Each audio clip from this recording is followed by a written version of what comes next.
Hello everyone and welcome back to the Polytopia World Championship qualifiers. We've been going for a couple of weeks, so you should know what it's all about. But if not, hello, I am Laith.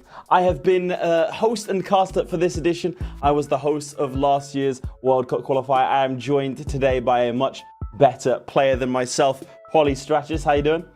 I'm doing great, man. Very excited for today's games. LUXIDOOR, cool tribe. So, yeah. And also, by the way, I'm barely better than you. I'm not that good, man. Let's don't put me too high on the pedestal here. I will put you all the way up on the pedestal. But for those people who maybe are tuning in for the first time this week, firstly, I think you should take some serious consideration about the priorities in your life. But otherwise, don't worry. We'll accommodate you. Darren, why don't you take us through what this whole tournament is? Absolutely.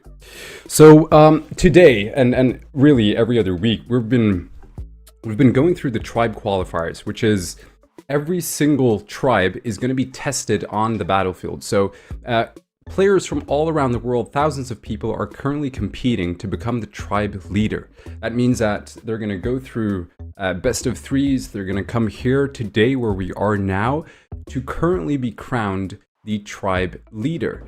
And whoever becomes the tribe leader gets to face off all the other tribes, and only 8 of them are going to be picked out to compete in the finals. And the finals is where it really starts to get real. This is going to be held live in front of a live audience. You can actually buy tickets right now. This is where the top 8 will slowly get whittled down to the final 2 and the final 1. Last year, it was won by the Imperious tribe under Arthur, who actually, just a little bit of a sneak preview, is in the qualifiers today for the LUXIDOOR tribe. But we have so many tribes in Polytopia. Let's take a quick look at the whole roster. Now, this week we are going to be focusing on LUXIDOOR, and we'll get to that just a second. So far, we've had the Kiku tribe, the Yadak tribe, the Vengir tribe, the Aimo tribe, the Quetzali tribe, the Zebasi tribe. All of those have been concluded. Are any of those your favorites out of this list? Well, I've said it before, but I do like Bardur out of these 12 tribes. I think it's because I started off playing Bardur when I first played Polytopia, and this was way before the trees. They cost not 3, but they cost 2 stars per turn, or per tree that you wanted to chop. So it was a very good tribe just overall. But I do like LUXIDOOR. I've been playing LUXIDOOR recently just to kind of like get the feel for a little bit more. And it is a really, really fun tribe. So I'm excited to kind of give you guys a deep dive into that. Excellent. But yeah, last week we had the Zebasi tribe, which actually is one of my favorites, by the way. So we can quickly take a look here. We had the perpetual challengers of Willibom and Giustini Linguini in a final match that, frankly, was the best so far. This was my favorite qualifier thus far, which is why I'm saying it's my favorite tribe. It was a really, really close fought battle to the point where we even needed extra time for the judges to decide how to split these two in their second game, making it 1-1. But Giustini Linguini won in dominant fashion in that game too. So we do have Giustini Linguini going once again to the tribal face-offs, but maybe this time we'll make it all the way to the grand final. Today, however, we're talking about LUXIDOOR. So why don't you take us through what LUXIDOOR is, who they are, what the strategies are. Take it away. For sure. So obviously LUXIDOOR is a very flexible tribe. They're economy tribe as well, as opposed to sort of a scripted opening tribe. You know, they start with a larger capital, which means that they'll start with 4, stars per turn, as opposed to all the other tribes that start with 2. The only caveat with that is that instead of starting with more stars, they only start with 2 stars.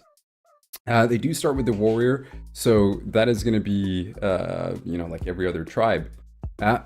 But one of the things that really, when it really comes down to LUXIDOOR, is whether or not they're able to choose the right opener, because it is such a versatile tribe, because they do start with 0 technology, by the way, right? So yes, they get the extra stars per turn, but no starting technology. And this is really where the advantage comes in, because yes, they get the early economy, and that developed capital, which can also lead to a faster giant, by the way. But the weakness is that it lacks that starting technology. and doesn't really get a free early economy upgrade. So one thing that I'm going to be looking at in today's game is how the opener is played, because that is really the judgment test for me. It's do you spend it for tempo? Do you save for technology? Maybe you delay both, right, to preserve options. So there are a lot of directions that Luxidor can go into. But yeah, they're just overall a rich tribe, and they dislike poor people, they dislike physical labor and the Wenger, and they like turbines, gold. Fantastic. Well, last year it was headed by the man himself, Meister Lampe, who I had the great fortune to meet in person because he did go all the way. If we take a look at the bracket, we can take you through how things have been happening. Now, let's not forget, this is a best 2 out of 3. So we have our semi-finalists. We have Arthur, of course. Who can forget Arthur? King Arthur, in fact, who won, is the #1 current reigning champion of Polytopia. This time trying to get and qualify through the Luxidor tribe. Him against Big Dictator Bossman, who has been a staple as part of this qualifiers. Maybe he'll be a tribe finalist for once. On the other side, we have 2 other household names. Meister Lampe, who I've just mentioned, did take the tribe to the grand finals, and Cabanos, another regular fixture. So we have a really, I would say, highly ranked set of matches coming up for us. What is your take on these? Well, I mean, I know most of these players, and they're all incredible players, to be honest. You got multiple players here from House Ronin, Team Ronin here, which is a competitive league inside Poly Champions. But, you can't argue against Arthur, who won the World Championship last year, right? So he automatically is a very, very strong player, feared opponent, I would really call him. Big Dictator Bossman as well. Generally just a very strong and a good player, and he did get a sweep against Conrad here, and that's really what I like to see as well, like players who sweep their opponents. Cabanos as well got the sweep, and he's going to be facing off against Meister Lampe. So yeah, we got 4 players in the semis here that are all incredibly good, and I don't really see a player here who's going to drastically outperform, because they're such on an equal level. If I had to, because I know you like to ask this question, Arthur. He's preempting. Leif. But if you, who would you pick, right? I would probably go for either Arthur or Meister Lampe here. It's gonna have to be one of these two, and due to the fact that they were the leaders last year, Meister Lampe, obviously Luxidor, Arthur, world champion. So you can't argue against that. So it's worth mentioning that Meister Lampe got put in the quarterfinals automatically because, of course, he was the representative last year, which means Arthur had to qualify the normal way amongst hundreds and hundreds and hundreds of players. We've actually seen so many more players than ever before. Week on week, more players getting involved. So you can actually do that. For any of the tribes that are currently unqualified, you can get involved. Now, I will say one thing. Sunflower in Demand versus Cabanos. Cabanos actually got the automatic sweep there, so he hasn't played. So that's our first game, Meister Lampe versus Cabanos. And Meister Lampe, who, interestingly, again, straight into the quarterfinals, had to win his quarterfinal, but got put straight in against a Cabanos who had to get to the quarterfinals, but was then automatically put through to the semis. So there may be some questions on either side. Frankly, when it comes to both these players, I don't think you can really say much about their sort of different CVs, but it does sort of play into the fact of how much of Polytopia play should you really expect to... Well, where's the sweet spot between getting overtrained and undertrained? So you're taking Meister Lampe for this one, right? Well, I said Meister Lampe or Arthur, but if you're forcing me to pick one, I'd probably go with... Well, in this semifinal, it's kind of hard for me not to be biased and root for Cabanos simply because he's House Ronin, but... Meister Lampe is good, man. He is good. So very good. We'll see. To be honest, I haven't seen Cabanos play Luxidor, so I may be positively surprised. Who knows? Maybe. And we have seen Meister Lampe defeated before. Again, it's worth saying that Arthur defeated Willibom, who was in the finals last week for the Zebasi tribe. So this is going to be an incredibly close, I think, sort of final semi-final. It'll be really good for Meister Lampe to really put that stamp of rule, because frankly, eyes are on him. He's the one that took him all the way to the finals, not only to the tribal face-off, but through that was one of the final tribes to go all the way to Stockholm. Again, you can get your tickets and watch it live, like a lot of people did. It was a fantastic show. Now, Cabanos hasn't made it to a final and has frankly struggled a little bit in the semifinals that we've watched. So he's going to need something big here to beat Meisterlampe. I don't know if he has it. I don't know if he has it. However, like you say, Luxidor, what kind of things are you going to be thinking about when you see the first 2, 3, 4 turns? What would you see that would make you go, this person's like clued in, this person knows exactly how to play this start? Well, with Luxidor, since you don't start with early technology, I think most players are going to go for a second warrior to begin with.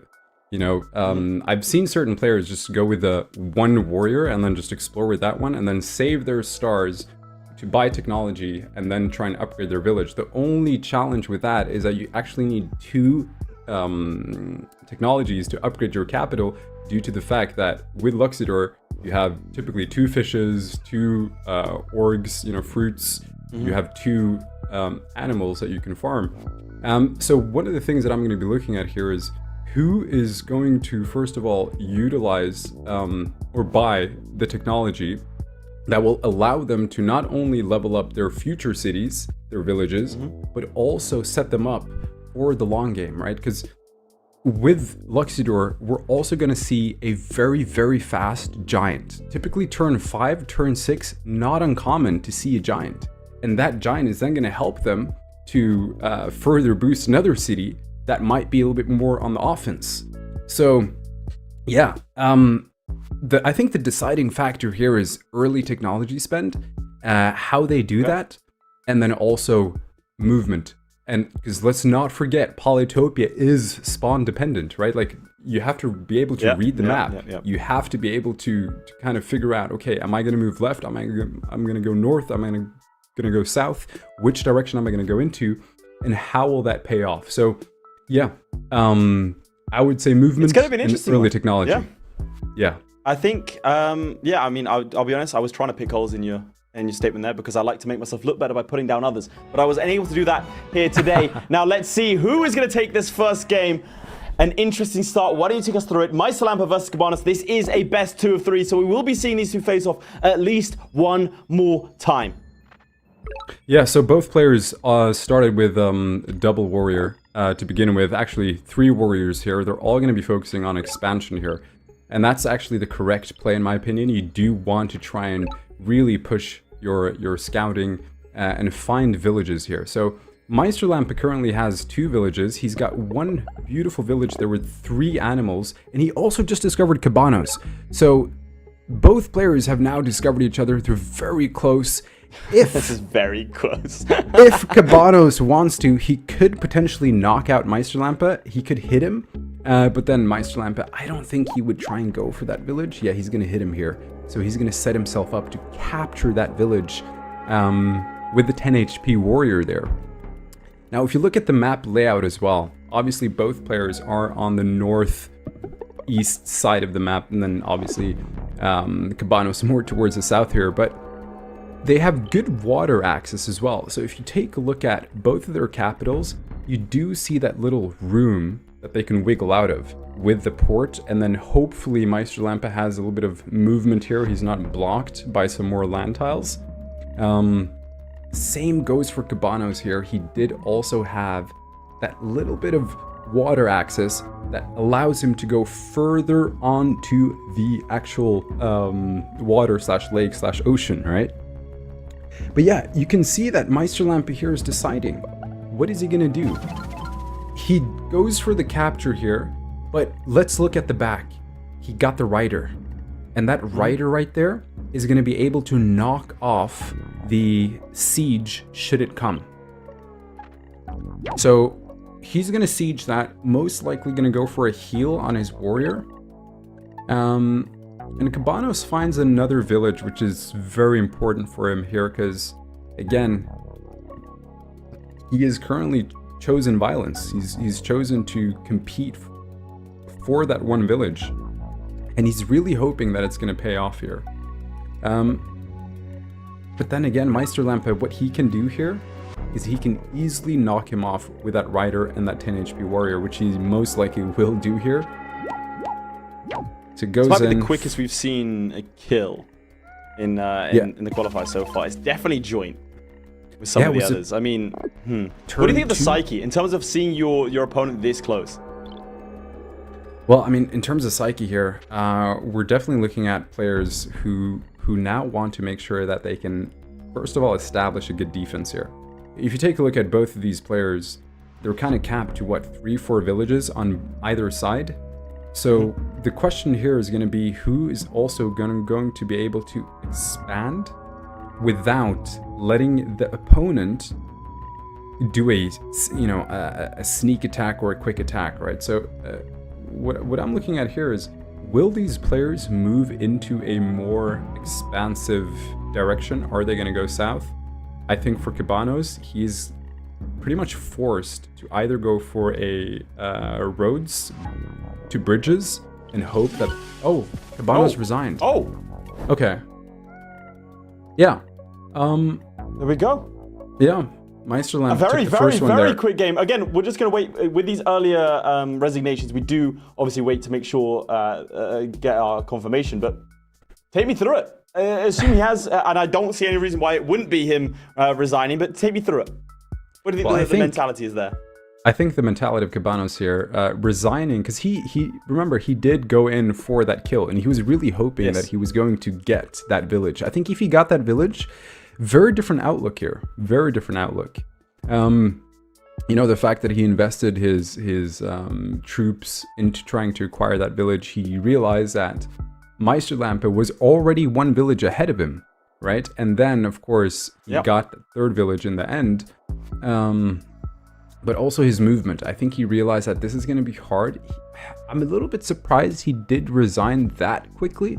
Typically, I'd like to see the game... Second quickest, sorry. We've had the second quickest. Willy Bomb did resign faster, but with 5 minutes, that is the second quickest game on record. And like you say, it would have been good to sort of see it out a little bit further, but that has to be said. We've seen someone like Willy Bomb resigning early, thinking this is untenable. I don't want to waste brain power or that sort of morale even fighting a losing battle. Sometimes it's better, preferable to resign a losing position and come at it from a different angle, because otherwise you are spending X amount of time fighting a battle that you don't believe you can win. And if that belief isn't there, you're not going to be able to do it. Again, we have seen people fight back from incalculable odds, especially last week. However, as I've said, it's up to personal preference. Like you said, what would you have preferred to have seen from Cabanos if you're saying he shouldn't have resigned?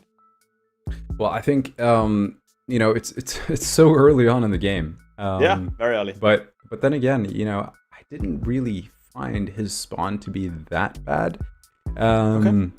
Obviously, it was just a poor decision initially, and that's then prompted him to go.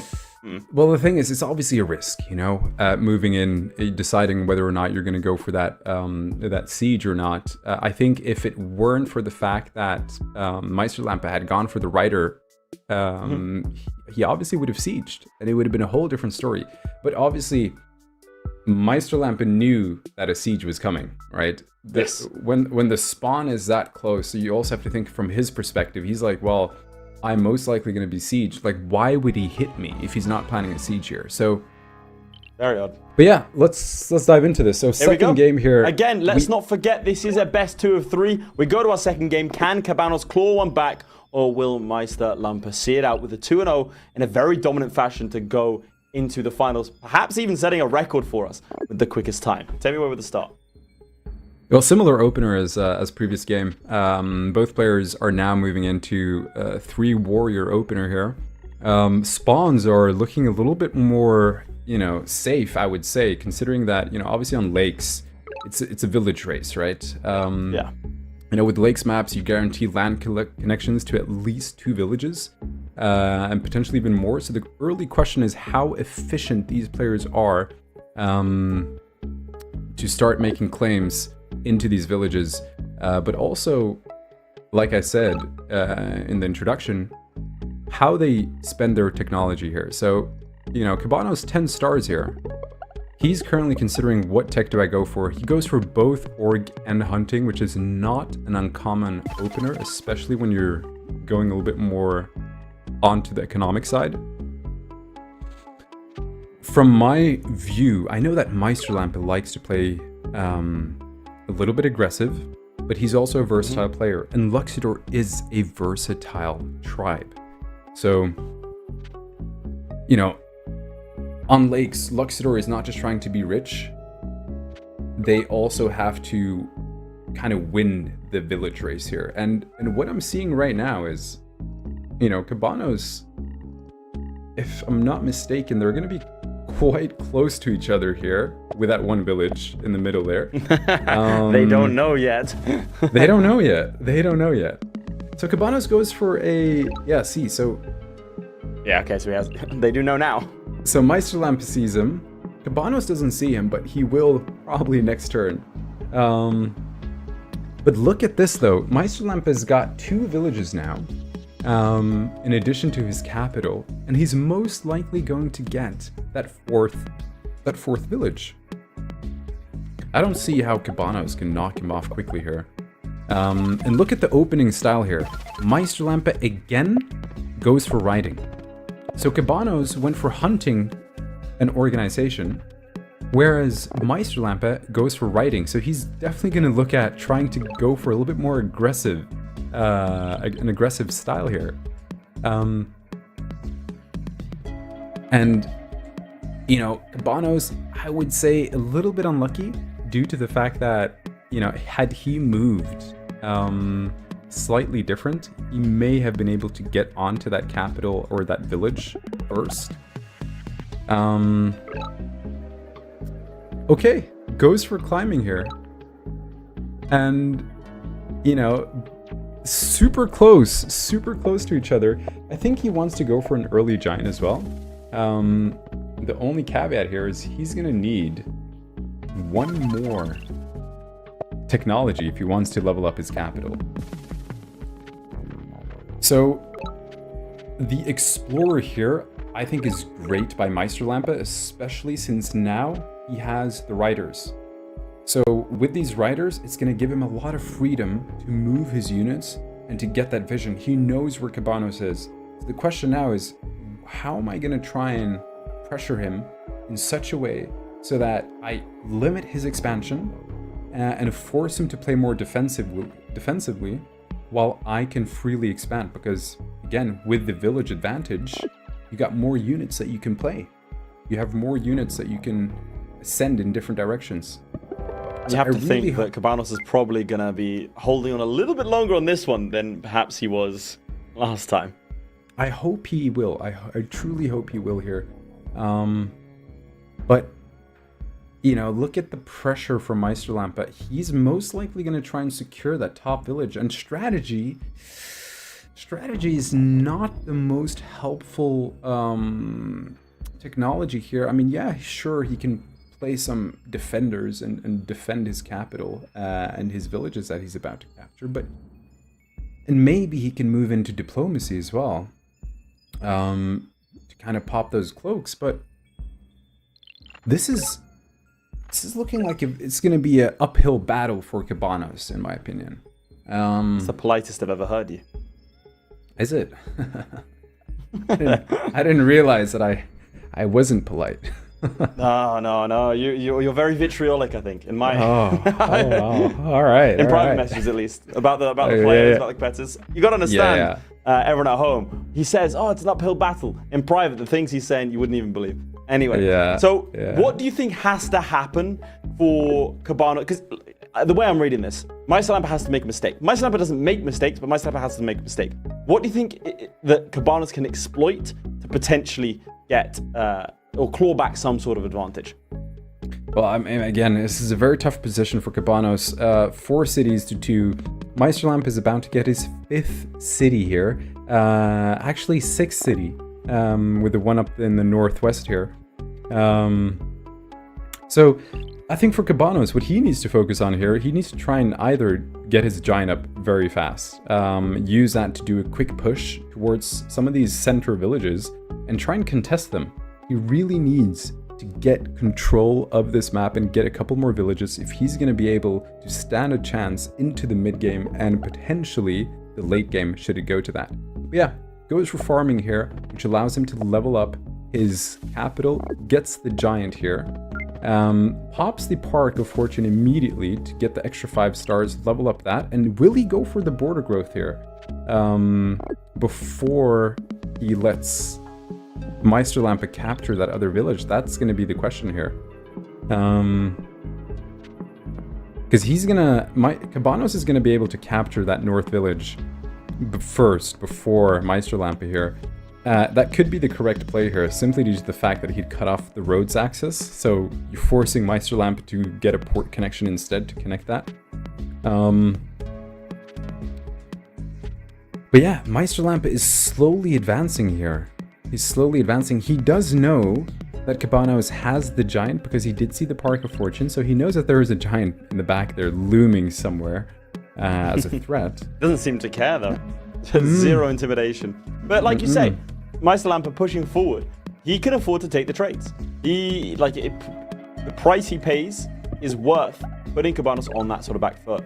Interesting. Okay, diplomacy. Right. What do you think his odds are of succeeding in this attempt? Well, I mean, like, I predicted that diplomacy was an angle that he could go into. He did. Due to the fact that he got strategy, right? So if he plays this correctly, he could potentially create a wall of defense to protect his villages and try and expand a little bit more towards the northwest from that northern village that he already has, while simultaneously going for a cloak, send it towards the back, or if he wants, try and go immediately towards those northern cities.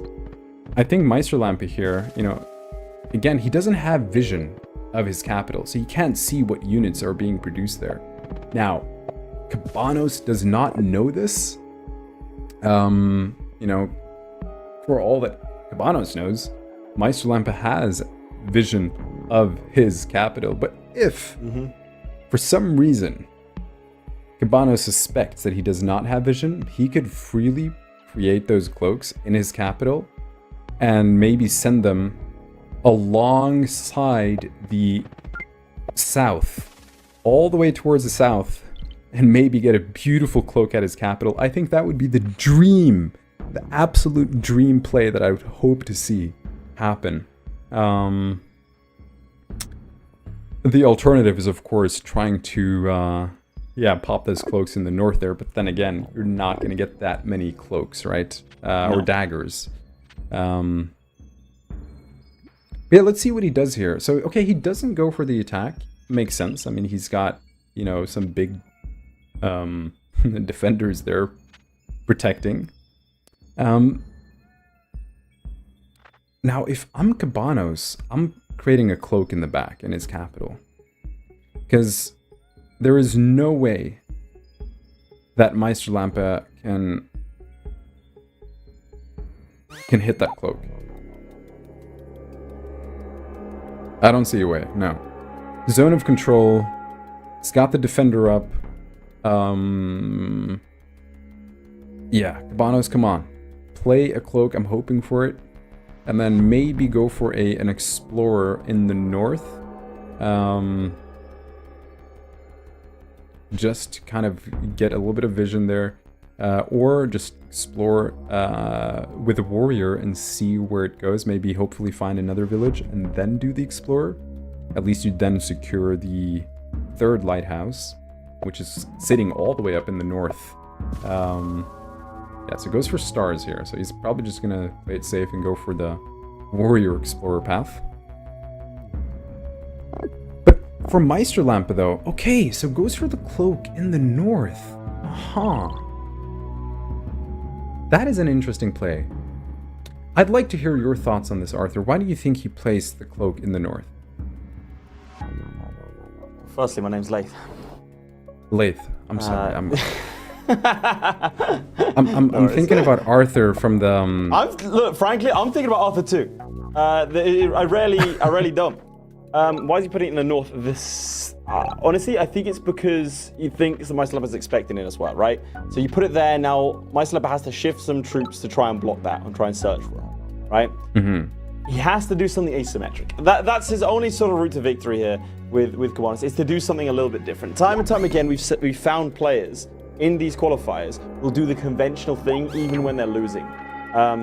You play conventionally, you'll lose conventionally because conventionally you're behind. He has to do something a little bit odd, a little bit different.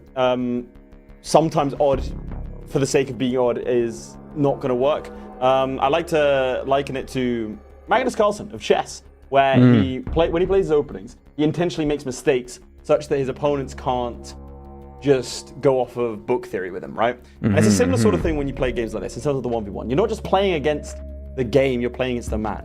So trying to force mistakes through odd strategies is in and of itself a decent strategy. And with Cabanas, he doesn't have many fantastic options ahead of him. So trying to sneak a cloak through from the north, I think would be better, especially given the siege that's just taken place on Ussus. Great pronunciation. Sorry, I did not know you were a native. My bad. I apologize. Yeah. No, I think that was a great take. You know, but let's not forget the tricky situation Cabanas is in right now with Ussus. How is he going to unsiege that with 9 stars? I'm trying to come up with a way. I mean, he's not going to unsiege this turn. No, he might be able to siege next turn with a giant. Yeah. Yeah. And look at these cloak. Look at these cloaks as well. I like it. It's let's be real. Let's be very realistic. He was not. If he just popped out a couple of units, all he's doing is delaying the inevitable. And at that point, it's Meisterlampa's sort of game to lose. What I do like, and I don't think Meisterlampa would ever not see this for a second, is by putting a cloak on the same city, it gives the impression that the cloak hasn't moved. So maybe he's hoping Meisterlampa will just forget about it. And just be like, that cloak hasn't moved. Do I think Meisterlampa would miss something like that? Absolutely not. The man has a knowledge of all things at any given time in any of his games. But it could be fun if he had just not seen it. Maybe he went into the North City to try and put it on Ussus.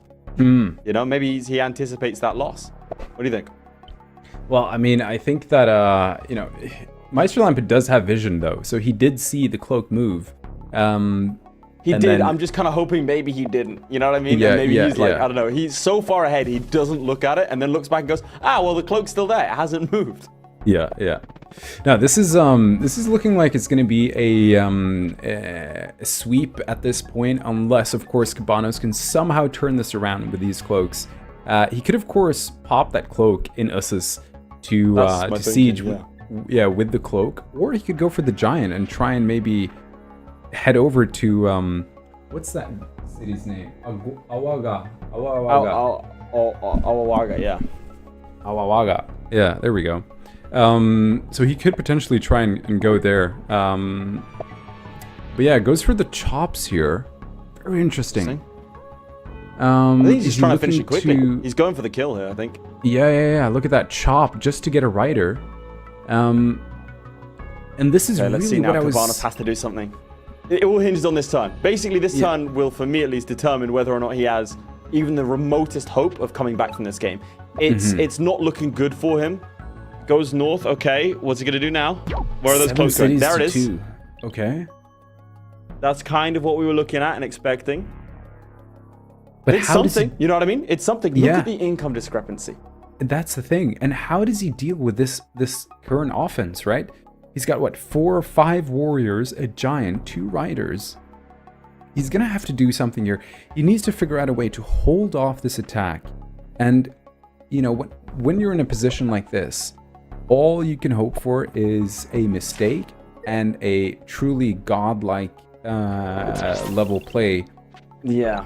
I think he's going to send that cloak all the way around, by the way. He got fishing just to get the port to put it in the water. And I think he's going to do a bit of a desperation throw at the capital. Again, I like it. I genuinely really like what Cabanas is doing here.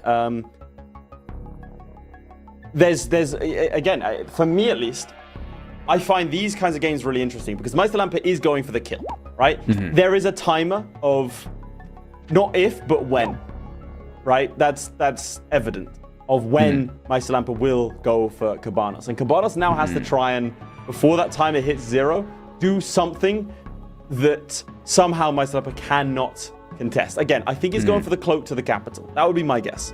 Maybe to Awagua.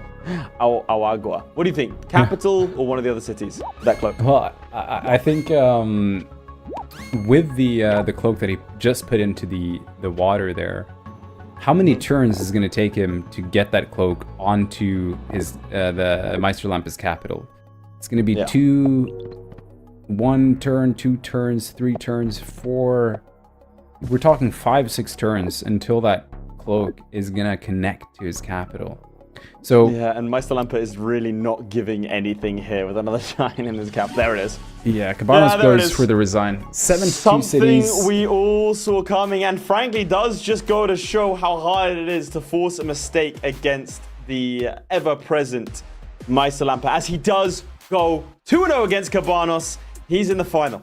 It's hard to bet against him when it comes to Luxor. It really is. What's your take on those games, both of Cabanos and also of Maisalampa? Well, Maisalampa is vicious, you know. I mean, he really wants to go in for the kill, and you know, it's like I said earlier in the game, he is a very aggressive player. We just saw that, like how quickly he forced Cabanos, you know, forced his units onto his capital, and he did have, of course, the village advantage. It was 7 cities to 2 towards the end there. So, you know, from a position like that, when you're moving into turn 10, it's pretty much doomed, quite frankly. So let's just put it as it is, you know, let's not, you know. So you're going to have to do something drastic in order to come back from a game like that. But yeah, he gets the sweep, you know, 2-0, 2-0. Yep. I think, you know, Maisalampa is a player that he is just overall has proven himself to be a very, very good Luxidor player. And I'm excited to see how this final game is gonna, the final is gonna be, you know. He's in the finals in record time. That is by far the quickest semi-final that we've ever had. A fantastic showing from Maisalampa. Now, can Arthur or Big Dictator Bossman, can they have a similar showing? They're going to need a lot to beat Maisalampa, and we're going to find out if they have it in just a moment. We're going to go to a quick break here, and when we come back, we're going to see if King Arthur still has it in him to go to a final. See you in a bit.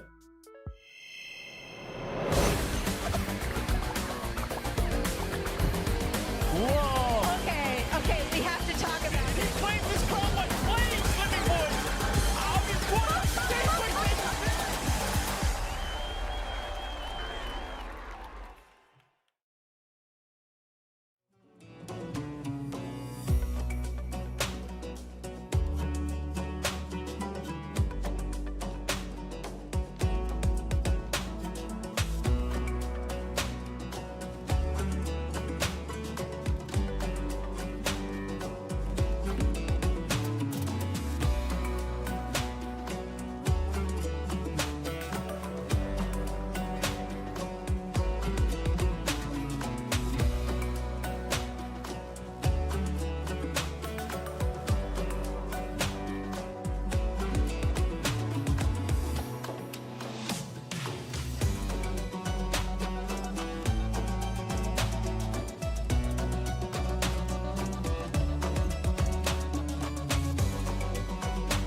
Whoa. Okay, we have to talk about He it. claims his crown like flames, swimming boys.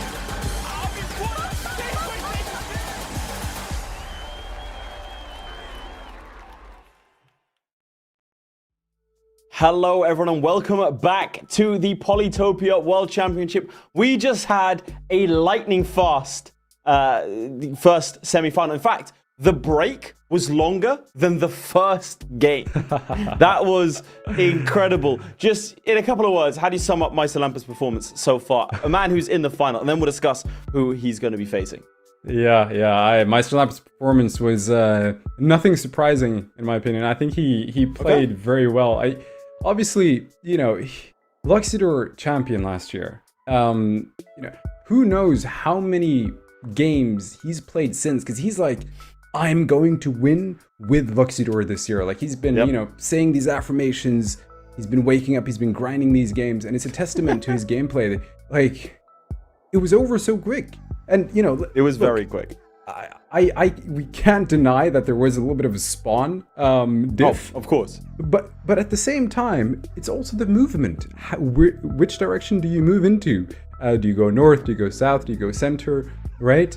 Yeah, he doesn't ever seem to make those mistakes about he's very decisive as well. And I'll say one more thing, he tends to try and go for the kill. Last week we saw Justine Linguini actually taking a little bit easy against Willebom in a game that he really should have won, and Willebom was able to grind slowly, taking it back to where he actually won the judges' decision because he put himself in such a good position, despite the fact that Justini should have won at any given moment. Anyway, he is through to the final, so now we get to talk about our next match, the semi-final of Arthur versus Big Dictator Bossman. Arthur, of course, being the champion of the entire World Championships last year, but with the Imperious tribe. So we're gonna have to figure out, is this like, we're literally just talking just in the break. Is this just like a sharpness thing for him? Is he going to be going all out? Does he actually want the LUXIDOor tribe? Maybe he wants the Imperious tribe more.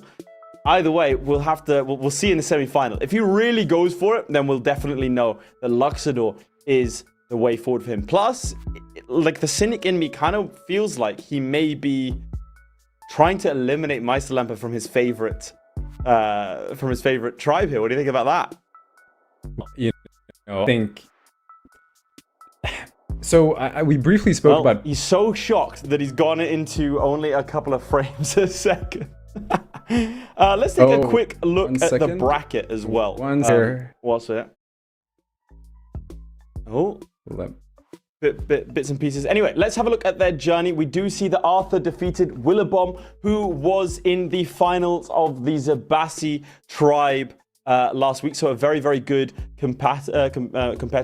Big Dictator Bossman sweeping, the only sweep in the series in this qualifier. We have to remember that Cabanos won the 2-0 because Sunflower and Dreamland did not turn up. So very strong semi-finalists that we have here today, and these two are going to be getting ready any second now to get cracking to see who's going to be facing off against Meister Lampa. Like I said, the cynic in me, I've met both of Meister Lampa and Arthur because both of them made it to the finals in Stockholm.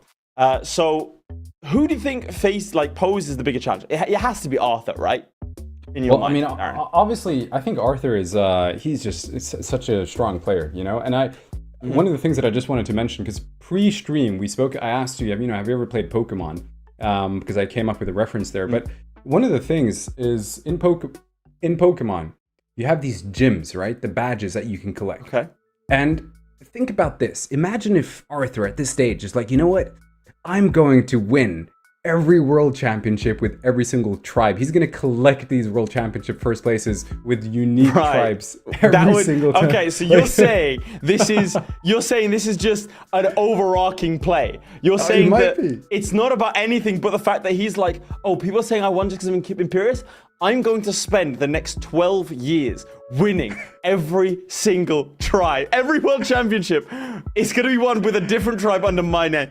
If he does that, I'll be honest, if he wins this year with a different tribe, he takes the title of the greatest. In my opinion. I mean, in these series, absolutely. Polytopia new to the esports scene, which is so cool to see. But, you know, now is a great opportunity to establish yourself as one of the greats in Polytopia. Yeah, and absolutely. what better way to do that than by winning the World Championship with unique tribes? So if he goes for that play, we begin with a semi-final. That's what he has to win first before he can even think about greatness. Big Dictator Bossman stands in his way. This is going to be a best 2 out of 3. Take me through the start. What do you think? Similar openers to previously, we're looking at 3 warriors in the beginning here for that early expansion, and Arthur finds a lighthouse, which is very nice, quite early on here, which is going to help him with the population growth in his capital. Big Dictator Bossman is also looking at getting that early lighthouse as well if he wants that. And a little bit interesting that he went, you know, south with that 3rd warrior. Possibly because he wants to keep moving northwest, maybe. But yeah, you see Arthur is blocked by these mountains here, which is a little bit annoying for him because it does restrict that movement. But goes for the double technology here, so he gets fishing and hunting, which is gonna allow him to level up that early capital here. And we might be looking at a turn 5, maybe turn 5, yeah, turn 5 giant, if he can get one more lighthouse, because he has 2 hunting, two animals and 2 fishes there, yeah, so he's one population short. So goes for the explorer here, and he probably wants to get a lighthouse, which he didn't get. Ooh, that is unlucky. So mind you, if he had gotten that lighthouse, he would have gotten a giant next turn. But just didn't get it, unfortunate. I think he wanted to get that extra boost. But yeah, both players also moving into fishing. And look at this map. It looks like they're sorry, just didn't divided. Quite get that northern lighthouse there. Yeah, just Bit of a didn't get shame. that. Now, sorry, I interrupted you, and I'm going to steal your point. They are divided by a body of water, at least a large body of water here that we can see. Now, if you had to take over right now, I ask you this every time because it gives a great little bit of insight. Who do you think you'd rather take the side of? If you had to jump into this game, who are you playing as? Well, you know, you take a look at Arthur's land access, right? Look at these villages that he has access to. So he's got 2 more villages all the way up there. For Big D, I'm not really seeing a lot of villages to the northeast here and the southeast, right? So it's looking like Arthur is going to be, just purely due to the fact that he has better land access, he's going to get more villages. Now, what will those villages mean for him in the long term? Well, there you go. Yeah, it's gonna mean that. It took you a long time to get there. In emphasis, I like it. I like it. Nice little metaphor. Sometimes you struggle, eh? But goes for meditation. What an interesting play. So he realizes that they're separated by that ocean here and goes for meditation, which is something that we don't really see that often. Yeah. But again, with LUXIDOOR, that's why I love LUXIDOOR a lot. And you know, earlier on, I told you it is becoming one of my more favorite tribes due to its versatility. So you have so many angles that you can play into, and this is what we see. This is what I like to see with these pro players. It's how they utilize that early technology. What do they spend it on here? But Big D gets his first giant, gets a nice upgrade there as well. And the question now is, will he go in for offense? You know, is he going to try and move in offensively? Because I think Arthur does want to see if he can, you know, get the Altar of Peace. And stars is huge here for him. Look at that. Yeah, he's got quite a lot he can do with that. Now, it's worth mentioning that there could be a little bit of pressure on Arthur's side of things. Again, this is the first time we're seeing him on screen play since his victory in the World Championships last year. You have to think that might play on his mind. Maybe it's a source of comfort. He's thinking to himself, I've already beaten the best there is. Why can't I do it a second time? But then again, it could also be a source of discomfort. If he thinks himself too hard, overthinks it, and goes, I have so much pressure to perform. And, you know, one thing I want to point out Yep, please. with Arthur here is look at that little raft there. I think that was a great move by him to place the port down, because this allows him to effectively cut off any potential movement by Big Dictator Bossman into those very far villages, all the way out there. Now, Bossman sees that, and he's like, okay, well, I at least want to try and get one of these villages, and you see Arthur is now securing that. So he wasn't too concerned with the other village there, because he knew he was going to get that. But it was that village that he just landed on, bordering the lake, that is going to be an important one for him, because it's going to give him total control of the north side of the map here, which is definitely going to allow for some interesting game here. And look at Big Dictator Bossman. He's also going to be able to lock down all of the south. It's really going to be north versus south here. You know, south, southeast, northwest. And yeah, he's going to move that raft most likely onto that village, and he's going to use his warrior to step on the other one there. Now, economy-wise, very equal. Bossman is one village up at the moment. And remember, Arthur also has meditation. So he needs at least, 2-3 turns to get his Altar of Peace. So he's going to try and avoid any attacks. Now, if Bossman decides to go in here, that's going to be very tricky for Arthur. Yes, indeed. Because he, you know, what is he going to do? He has to decide, am I going to, you know, try and attack back? Or am I just going to try and hold and wait for that Altar of Peace monument, which gives an additional 3 population growth. And he finds another rune here. And mind you, he has climbing, so he could step on that. The question is he going to do it? You know? Is he going to try and break that Altar of Peace? Any damage dealt is going to break that progress for peace. Surely he doesn't, right? Surely he'll just sit back for a little bit. And there's nothing really pushing him to attack, is there? He can secure his villages. There's no immediate threat coming in. Yeah, he might allow Bossman to get into a better position with his units, but he doesn't have that many. There's no sort of existential threat here, you know? Can you think of any reasons why, like, or any scenario where he would decide, no, I have to attack? Not really. I mean, he just got philosophy as well, which indicates to me that he is, in his mind, thinking this is going to be a long game, which it most likely will.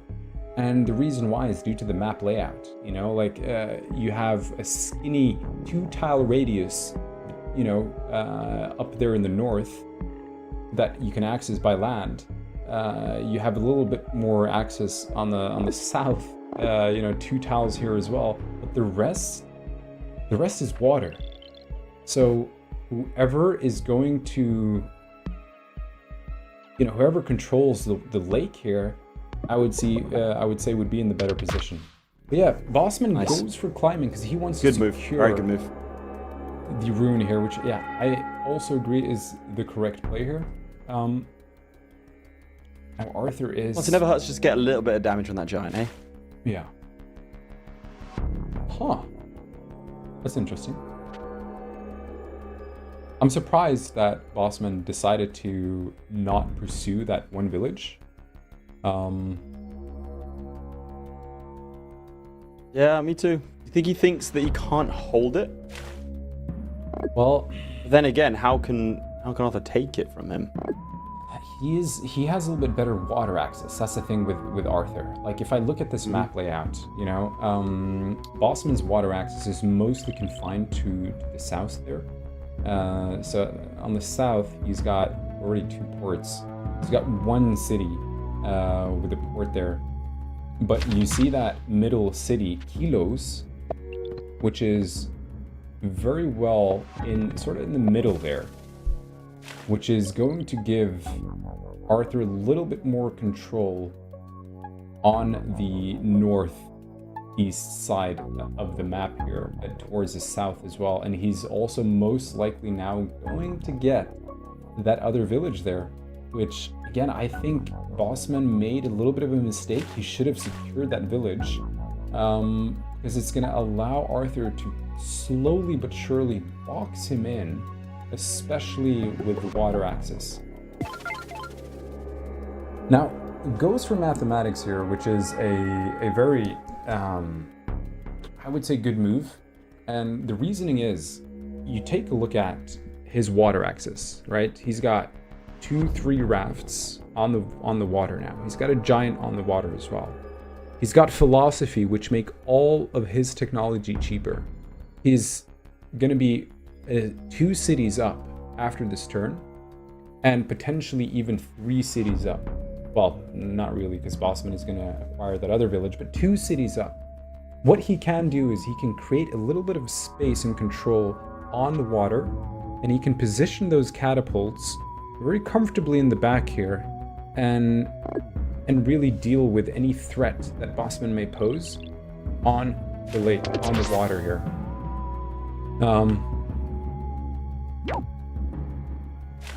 Goes in for the kill, gets the first one of the game. And again, Arthur can't really attack, right? Due to the fact that he's got a meditation going. What turn is it that he can't? Because it's 5 turns, so what turn did he get the... I think he got it was turn 4 8? turns ago. Yeah, turn 6-7, I think. Okay. Around 6-7. Right. Yeah. Well done, mate. Okay. We're gonna move on. What is it? Why? What? I'm not getting caught up in this youth nonsense. I can't do it. I'm too old. What are you talking about? I don't get it. Of course Is there something I'm missing? Of course there is. Now, this is actually the first time that we've seen or will see the Ultra Piece. If, Yes. of course, he grabs him. I don't think any other player has managed to pull off. I think LUXIDOOR's in a very unique position to be able to actually do that. I think if you were to do it later on in the game, obviously not being able to attack your opponent for 5 turns, very, very difficult. Goes for a border expansion, okay? Okay, that is very thoughts on interesting here. Yeah, no, I think that was a good border growth. Reasoning being is because Arthur knows that he has a village in, right where the Bossman's giant is. So if he were to border growth, then first of all, he could create a bridge where that mountain is over to his land. So by doing that, he is now controlling when the bridge is placed and if a bridge is going to be placed. So, for that reason alone, I think that was a good play, but he also kind of cuts him off from placing more ports closer to his villages. So, it's one of these plays that, you look at and you think, okay, well, how can I, in this position, get as much control and mitigate anything happening in the future? And this is kind of like foresight, in a sense, where he knew that was a potential threat and he wanted to place that then and there, but also look at the forest, right? So it's going to set him up for a little bit better market spot if he wants that later on in the game, because this is most likely going to be a game that is going to go on for a bit, like I said earlier. But look at that, Bossman is going to fight for that village now, so this is what I like to see. Bossman has a plan as well. He's looking at this and he's thinking, how am I going to establish control? Because this is all about control at this point. And both players know this.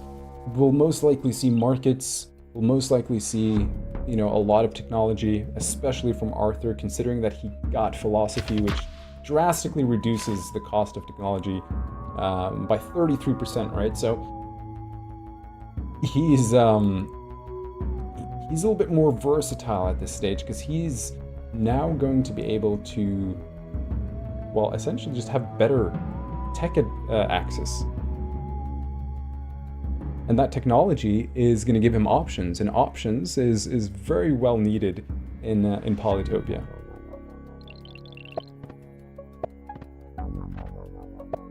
Give me your odds then. Give me. I have to ask it at this point in the game. I never got to last game because it was so quick, that semi-final. But give me the odds of success for Arthur and for Big Dictator Boss Man here. Well, this is looking like Arthur is gonna take this win, simply due to the fact that he is, both players are very stable right now.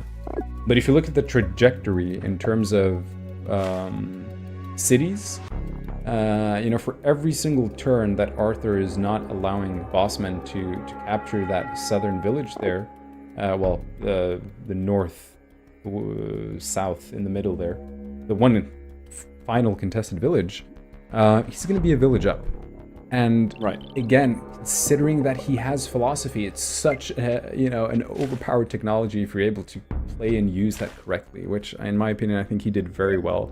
He saw early game that, well, there is a lake between us. There is most likely not going to be any fighting early on. Oh, border growth there. And Very yeah, nice. look at that. Look at that border growth. Very nice. Cuts his port connections off. Look at the stars difference now. It was very much in Arthur's favor, but that single move has taken it more in line. I will say, I do like what he has going on in the initial push for the lake. I do think if he's able to, dominating the water here, of course, will help him out a bunch. Now, I don't know if he has the follow through. Two giants, hard to compete with. We'll see what that ruin has to offer him as well. But I think Arthur doesn't want to leave it too long to get into the water. Otherwise, he might find it a bit more tricky, even with his better water access. And there we go. Straight into the water. I think the correct play here is long term, right? So I don't think Arthur is in any, rush to be very aggressive here. Obviously, you can't know, but he has philosophy. Bossman does not have philosophy, which makes his technology a lot more expensive. So if Arthur just plays this out, he's going to be able to have more economic growth in his villages, which is going to give him more economy, obviously, late game. And while he's doing that, he's just going to slowly but surely out-compete Bossman in terms of units and in terms of defense. And at that stage, you launch an attack.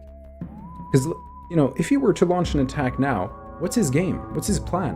Where is this going to go? He's got two giants, one raft, two rafts, all the way up in the north there, at the edge of the lake. It's not gonna do much, So I think what Arthur's game plan here is, he just needs to hunker down, hold on, defend, and while also having control as much as he possibly can of the lake.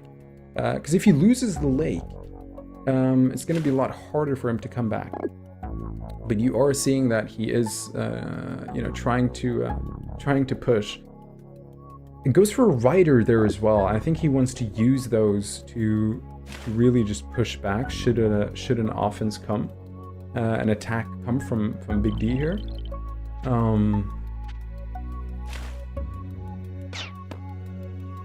Pops the rider.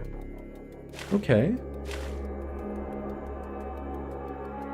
So he's positioning his scouts into the warrior's range here. Yeah, look at that. Gets the hit on the giant there, and look at the catapult. So that is a very well positioned catapult, and I think if he can get one or two more, he's gonna really apply some pressure onto Arthur here. So you never did give me the percentages. Oh, I didn't, did I? No. I would say. I was sorry. I was expecting that, and I'm not going to. No, I'll give it 65% towards Arthur at this stage. Okay. 35 towards Bossman. So what does Bossman need to do here, in your mind? What's like the singular thing that could change this game? Or is he just relying on an Arthur mistake? No, I don't think he's just relying on an Arthur mistake. I think what he wants here is he wants to control the water. He wants to make sure that Arthur does not launch an attack. But again, I don't think he knows that he should probably know because I think he can see the altar of peace. So he might be thinking that, oh, Arthur does have the philosophy. So if I'm in Bossman's shoes and I see that he has philosophy and this map layout, I'm thinking I need to try and be a little bit aggressive here. I need to try and pressure him so that he does not get the economic advantage here over me. Because Bossman is currently 3 technologies away from getting markets, right? He does have mathematics, which gives him the sawmills. But you want to, if you really want to boost your economy, you're gonna have to move into markets. And Arthur's access to markets is a lot cheaper, plus he already has writing, right? So he's 2 technologies away from moving into markets here, which is gonna give him a huge economic advantage. So if I'm Arthur, I am just hunkering down, holding on. If I'm Bossman, I'm gonna try and be aggressive to catch Arthur in a turn or 2 where he's more focused on his economy here, if he does. Again, with these players, you never know due to the skill level, right? So they may be able to see things that even we don't, right? And what Bossman is, that's what makes him good. That's why he's playing with casting. That's very true. And what also is interesting here is, you know, Bossman is really pushing and fighting to hold off Arthur's access to that village here in the north, in the middle there. So it goes back. He's going to try and... I don't know if that's a winning battle for him. Again, we've seen Arthur, he got sailing, was able to prevent Bossman from holding that village long enough to take it. And all he has to do is sort of just pop 2 shots off on that warrior. He could probably do it maybe 2 turns from now, but certainly not soon. But again, I think you're right. Bossman needs to go into the water. He is going into the water. Arthur needs to make sure he doesn't leave it too long. Like we say, he has set himself up better for the long term. But it's never a good idea to sort of let your enemy, to give your enemy any sort of advantages. Again, we saw in the last game, Meister Lamper had an advantage, pressed it ruthlessly. Yeah. We want to see the same thing from Arthur here. Well, look at the giant next to Kilois, right? That giant is most likely going to go towards that village. And when it does, Bossman doesn't really have a lot he can do to defend against that giant. He's got these scouts, yeah, moves in there. And he's just going to keep hacking away at him. So, unless Bossman can somehow get his own giant up in the city of Nice, all the way towards the south there, southeast, he's not going to be able to hold that village. 2 scouts, 3 health, 4 health, very low HP. And Arthur's got the giant in the back, so that's going to be a big threat. If that giant gets anywhere near those rafts, you could position it onto the land, you keep it in the water. My take is most likely going to want to try and steal Nice. Or Nice.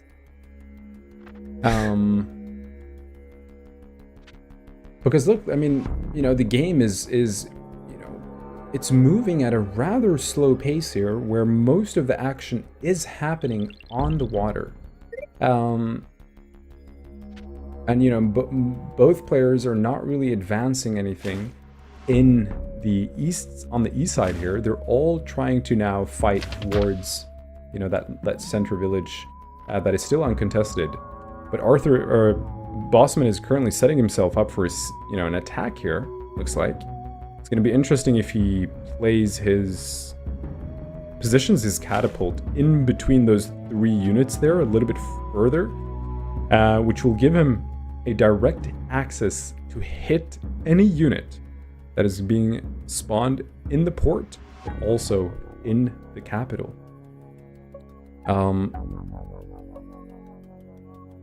So we're kind of looking at 2 sides of the map here. A big threat in Uxni. Anything can happen. But we're also looking at, you know, Nice. What is happening there? Okay, so he maybe wants to go for another giant there? Is he gonna move his... He's gonna push his catapult. And then hit the giant. Look at that. Yeah, my favorite games are the ones where we can't really pass what either player's overarching strategy is, or at least short-term strategy. Because I found myself baffled by a couple of these decisions, and they end up being the right ones. What do you think of this collection around Uxni troops? Well, that's the thing. I think Bossman is setting himself up for an offense on that capital. You know, I don't see any immediate Houdini threats either from Arthur. I mean, if he were to send, say, a scout into that capital, which he very well could, because it's completely open, right? But that is a huge loss for Bossman there on the south side of the map. Gets his catapult popped by the scout, putting it down to 1 HP, lands on the village, which is 100% going to be Arthur's at this stage. And now he's looking like he's going to slowly move into markets. Goes for roads, obviously, first, which is the logical path before you can go for the markets here. But look at his sawmill positioning there. He can place a beautiful sawmill right in between those two sawmills. He's going to get a nice little economy boost should he go for that. But Bossman needs to do something here, because if he loses that whole east side, he's going to be pressured from every side now. You know? Which is why I think earlier on in the game, and I'll probably circle back to that post-game, but he should have landed on that village, because look at all the units and all the resources that have been spent in fighting that one village. Personally, I don't see why Bossman would not decide to capture that village earlier in the game when he had his raft right next to it. Because that could have been another line of defense, another warrior, another unit that he can then use to defend and place more troops onto the water here. So I'd really love a post-game interview to kind of hear his thought process. I hope we get to that point. To kind of like hear what the players are thinking and how they play it. So it does feel like we've got two almost like wrestlers circling each other, right? Oh, yeah. Ramming. Here we go. Okay, nice. Look at that. Very so well now done. He goes in for the kill. He's going to probably go into Uxni as well, maybe prevent him. And Arthur might be baiting him here, you know. Arthur knows that Bossman can freely move in. It's gonna reduce his stars slightly. No big threat for Arthur, because he can easily unsiege that with his scouts, with his riders that he's got in the back there. He's gonna have to need a he's really gonna have to need a giant there, but look at that defense. He is able to keep Arthur off of that village for another turn. If he places a giant there, then you know he won't be able to secure that. But he is in no immediate threat to lose his city of Nice. You know, his scout can kill the catapult. Arthur's scout can kill that catapult, but then again, it's not going to do much. Like you say, it could be almost like a feint, you know? Let him focus on this sort of push in the west, just while he quietly and slowly picks up that village, picks up Nice, and then he can return to defend. However, I will say this. Arthur now has to respond, has a lot to do. Maybe he didn't see it coming. We look at the fog of war. Maybe he just didn't see this coming. I mean, I don't know that he did. Let's see. All right. The scout started his mountain defense. There we go. Again, he does lose out on those stars. It's not a phenomenal loss, but it is something. And oftentimes, Polytopia is less about holding the winning position for 100% of the game, and more about having a winning position at the same moment as your opponent is experiencing some weakness or is in a Yeah. stage of growth, and then exploiting that. But there you go. Arthur able to respond in no uncertain terms, pushes him off the cities. Those are mine, he says. And now claims the village. Doesn't put the giant on there. Goes for a warrior instead. And there goes the catapult as well. What are your thoughts now? Well, I mean, Bossman can maybe delay that capital from being sieged by one more turn, but after that, I don't see how he's going to keep defending that. Which means that that village is going to go to Arthur in the next 2 turns, if not the next. Bossman's only real strategy and hope here is if he can apply a lot of pressure onto his capital, Uxni, and potentially even Kilos. You see, he's moving both of his giants right next to his borders there, lands those giants onto the land, which means that if his giant now is going to hit Bossman's giants, they're going to retaliate. If he were to keep those giants on the water, then those giants do not retaliate. So this is a great move by Bossman here, and I think this is Bossman's only strategy here, is to really hope that he can capture those villages and make a move as fast as he possibly can here to kind of counteract the fact that Arthur is gaining a lot of momentum on the east side there. And this is what's going to have to happen. You know, I mean, Bossman right now has got 2.5 minutes. Arthur's got 4.5 minutes, 4:45. So they got a lot of seconds and minutes to think here. I mean, Arthur, you know, points-wise, stars-wise, city-wise, he's in the lead. You know, he is in the lead. How long that will be, should he be able to capture Kilois? We'll see. But Bossman also needs to consider what happens as soon as those giants land onto the village there of Lokis, or potentially even Nis. I'm curious to see whether or not Arthur is gonna, because he's got 2 giants there, right? He can either send one to Nis, one to Lokis, or he can send both to one village to really secure it. And Bossman doesn't really have a lot of, you know, big units to deal with those giants. He's got 1 scout. But yeah, that giant now. Let's look at the movement. So yeah, he goes for that village. Kills the scout there. Deals with that threat.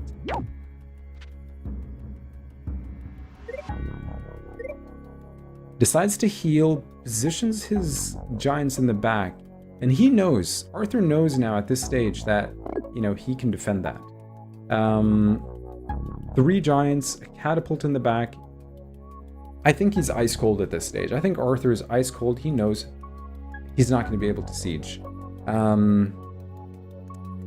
my capital, that is. Well, Kilois, that is another question. He would need to do a giant push if he wants to unsiege that, because Bossman has a 40 HP giant that he can move into that village with.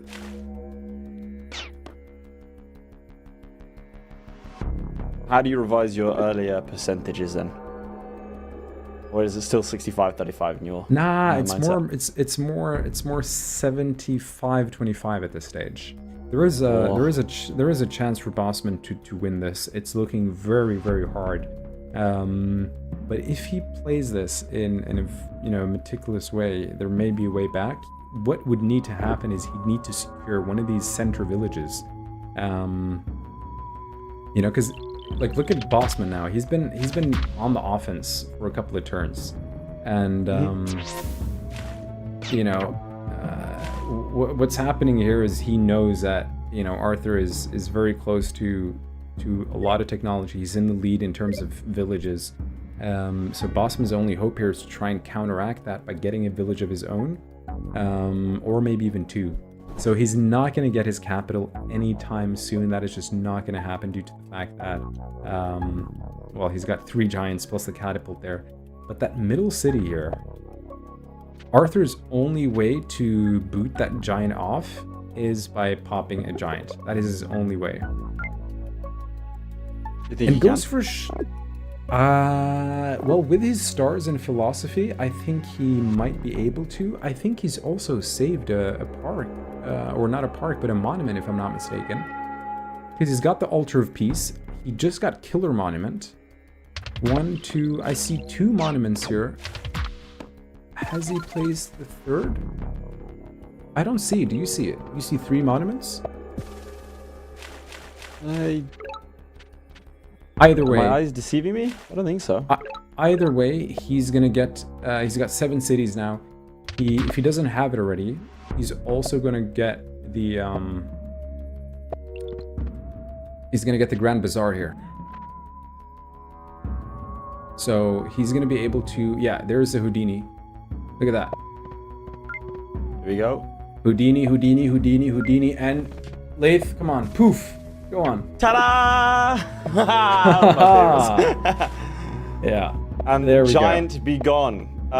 Interestingly, there we go. That's all it takes. Resigns. A Houdini is all it takes to not only disappear a giant, but Big Dictator's Bossman's chances of winning that match. Ladies and gentlemen, Arthur reigns supreme, maintaining a 100% record right now since his win. So, talk me through that. You were convinced from the start. You started at 60, 65%, 75%. You always felt that Arthur was going to win that game. Talk me through what it was that was so pivotal about Arthur's strategy. Again, that meditation early in the Altar of Peace, I think, came into it. But give me your take. Well, yeah, like you said, Altar of Peace, meditation, beautiful, really well played. It's the fact that you're able to see these, predict 3, 4, 5 turns in the future. You saw that there was a huge lake in between them, right? So he knew that fighting is most likely not going to happen for the foreseeable turns. And also the fact that he had a little bit better land access to villages, right? Let's not forget about that. He had a huge space and area of land that he could move into, whereas Bossman only had that narrow stretch all the way on the border, on the edge of the map that he could move. Now, moving a little bit further, Bossman at a certain point should have really, and I mentioned this in game, he should have captured that village. I think that was a mistake. Maybe it's something I'm not seeing, but again, I think that would have made a big difference because having that village would have given him more units to play, and a little bit more access towards the water. He would have had an additional port connection. So risking it by going for that other village when you also had the warrior there, I think that was a mistake. But again, agree, yeah. I'd love to hear his thoughts. I'll probably DM him and be like, "Hey man, what was that move?" Just so I can, for my own level of his response will be, "I heard what you said. I heard you said I made a mistake. I don't make mistakes. Actually, if you remember, I threw the first game so I could win the next 2. Let's see if that comes to life." Let's not forget, this is a best 2 of 3 to find out who will try to challenge the... how would you even describe Mysalem's control over the Luxidor tribe? I was going to go with magnanimous, but that implies a degree of, like, I don't know, positivity. He just kind of crushes his enemies wherever he goes. But let's not look too far ahead. Like I said, we have a second game, and if Big Dictator Bossman comes out with a win here, it will be 1-2-1. The second game of the semi-final kicks off right now. Take me through their start. All right, so little giant there, preventing him from doing a quick lighthouse discovery. But both players advancing towards the center of the map. None of them are moving in towards the back. Nice little access to the water here for Bossman. That could both be positive and negative, depending on what other villages he's going to find towards the east there. But yeah, looking at Arthur here, he's got the lead of one more village over Bossman here by 1 turn. But Bossman does find a nice little rune here, so it's always exciting, these early runes, because you never know what that could be. Arthur gets his own rune here. Now we saw that Arthur did get a rune last game. He got resources, which is incredible to get early game. But yeah, similar playstyle in terms of overarching strategy here. If you both take a look at their choices of openers, I think it's been very similar for every single Luxidor play, so we're kind of discovering a meta here. by the way, a little bit unfortunate. He didn't get the lighthouse there, but that happens. But back to my point. So if we take a look at how they all play, 3 opening warriors, they are saving their stars until they get 10. And then at 10 stars, they decide to double buy technology. In this case, Arthur goes for hunting orc. Bossman goes for hunting fishing air. Oh, that is big. That is big. Gets a giant turn 5. Look at that. And he's going to be able to maybe go for a nice little... No, 1 star off. Okay. So he could pop his park there, get the stars, and then... and does he go for Explorer? Or no, I don't see why he would, because he knows that he's not there. Okay, interesting. But gets a swordsman here. Position here. Yeah, well, looking at this, Arthur knows where Bossman is right now, right? Yes. He can see that the park was placed. He knows that he's got the giant. He's gonna go for the Explorer. Very unlucky with that Explorer. Oh. And that's not... okay. Calling that an explorer is a little bit of a stretch. I mean, that man's a hiker. Like he did a couple of rounds, but it's not exactly. He didn't discover much, did he? He hiked and walked right back. That's it. Obviously, very unlucky there because of the mountain that was in the way. So I actually favor Bossman's positioning here. He's more free to move. What Arthur needs to do here is he needs to probably go for fishing here, get water access, and then try and expand there as fast as he can. But yeah, he wants his own giant to get his own Park of Fortune as quickly as possible here. The only thing that is a little bit unfortunate is that his capital is not connected to the rest of the lake. So even if he does get those 3 villages that he has right now with ports, none of them are going to currently connect with his capital. Whereas Bossman, he's got the capital very well connected onto the water, very well connected to his second city there in Exiox, and is about to be 4th city in 2 turns, all the way towards the east there, so the southeast. And, you know, none of the players have found each other yet, so they're going to get a nice little boost as the game progresses. You know, the more stars you have, obviously, the higher the amount of, you know, the higher the points, the higher the amount of stars that you will get. Finds him here, gets 7 stars. That's 2,500. Oh, look at that village. If only Bossman had vision, he could very easily move on to that village. But I don't think I would. I think both players, what they want right now, and Bossman doesn't know this, but... well, he does. Because he doesn't... yeah. You want to move horizontally now. I mean, sorry. North. You just want to go as far north as possible. If I'm Bossman, I am locking down those northern villages. Yes. In the same way that, to be clear, that Arthur did in the last game. Yes. I remember, you know, because when you listen to professional players like this talk about their games, one of the things that Arthur said, and which also when he was breaking down his game in the last World Championship, one of the things that he emphasized was movement and how he rushed certain villages to cut off his opponent. Because if Bossman in this position, who currently has a little bit of an edge on the water, is able to, say, capture a lot of these northern villages there that are still uncontested, Arthur might be able to lock down the closest one to him all the way in the north. But say if Bossman gets the other 2 there, the one that is completely alone, that little island there, and the one next to the mountain in the north, if he gets those, it's going to be very hard for Arthur to do something here. So decides to lock this one down. He's most likely going to secure the one in between the island and the one he's about to capture now as well. Gets the first kill here. But Arthur is going to be one city down after this turn, or after next turn, sorry. How long that will last, we'll see. But decides to take that warrior out. You're like, no, I'm not letting you discover the lighthouse, buddy. Don't give me percentages then, I ask every time.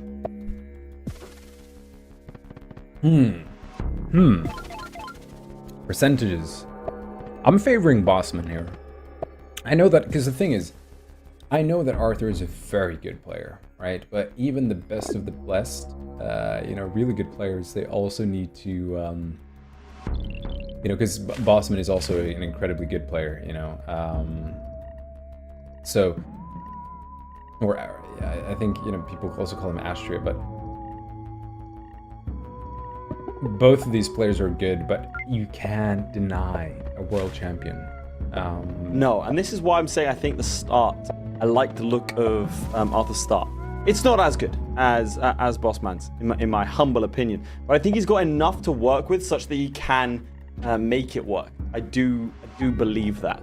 I will say the early CXS for Bossman, I think, is a tricky one for Arthur to overcome in his current scenario. But if everyone can do it, it is going to be him. Now let's see what Bossman does on this turn 10. He is ahead. If he can just keep on just pushing that little by little, just a little bit further each time, and not make any mistakes, because if he does make any mistakes, Arthur is going to pounce on them. Nice. Well, that's going to be a tricky one for Arthur. Yeah, that's going to be very tricky. That is well played by Bossman here. He positions his giant right next to that village, and Arthur doesn't really have a response. He doesn't have technology to kind of boot him out of there. I don't think he has the monuments either. 0 kills, no Grand Bazaar, and he's already placed his Park of Fortune, so I just don't see how he's going to be able to defend that. Now, I think Arthur's play here is to try and secure both of these northern villages there as quickly as he can, and that vision right there is very big for Bossman here. It gives him a lot of information. He just didn't get the lighthouse, so unlucky there. Because he would have gotten the monument there, which really would have given him a big boost. But alas.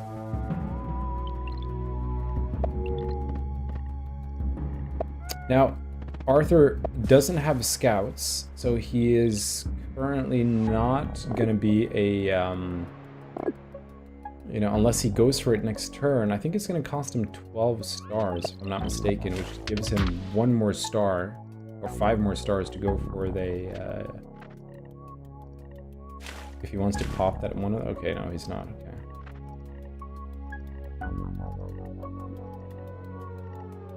Huh. Decides to not spend his stars here. This is, you know, one of the things he has to have a macro strategy. Arthur always has a macro strategy. Yeah. Maybe I'm leaning into it too much. Maybe I'm wrong. I mean, this is gonna be tricky for sure. What do you think Arthur could do? Well, Arthur is it's not, you know, a similar game as last game. He's a very versatile player, but then again, yes. Bossman. Well, there's versatility, and then he is outnumbered by every measurable metric. He has fewer stars, fewer units, fewer cities, fewer kills, and most importantly, he's going to struggle to try and grab those other cities. Plus, Bossman already very well established in the water. Whether or not he dies instantly, it's going to be a slow bleed for Arthur unless he can do something here. And it's going to be questionable at that. One thing he does have on his side is a little bit of time. You can see that Arthur takes his turns very, very, very quickly indeed, and does his thinking on his opponent's turn, which means when it's his turn, as you can see, he instantly knows exactly what it is he's going to do. Meaning that he's very hard to pressure, but it does leave a little bit of an opening when it comes to, how would I put this? Baiting in certain actions. Because once he's locked in, you can see he already knows exactly what he's going to do.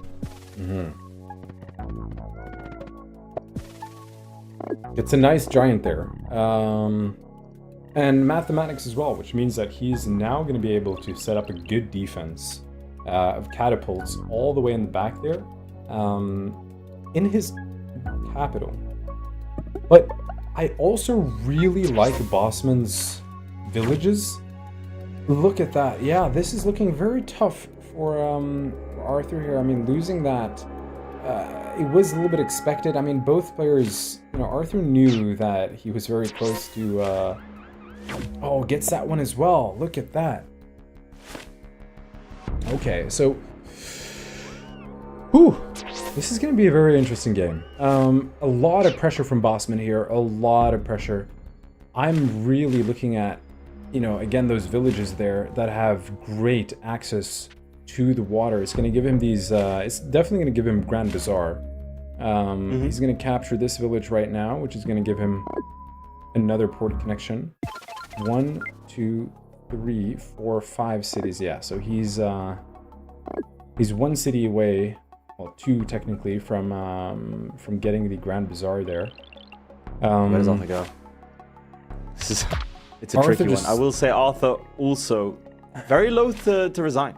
Generally speaking, will attempt to sort of fight to the end. We've seen that in the grand finals as well.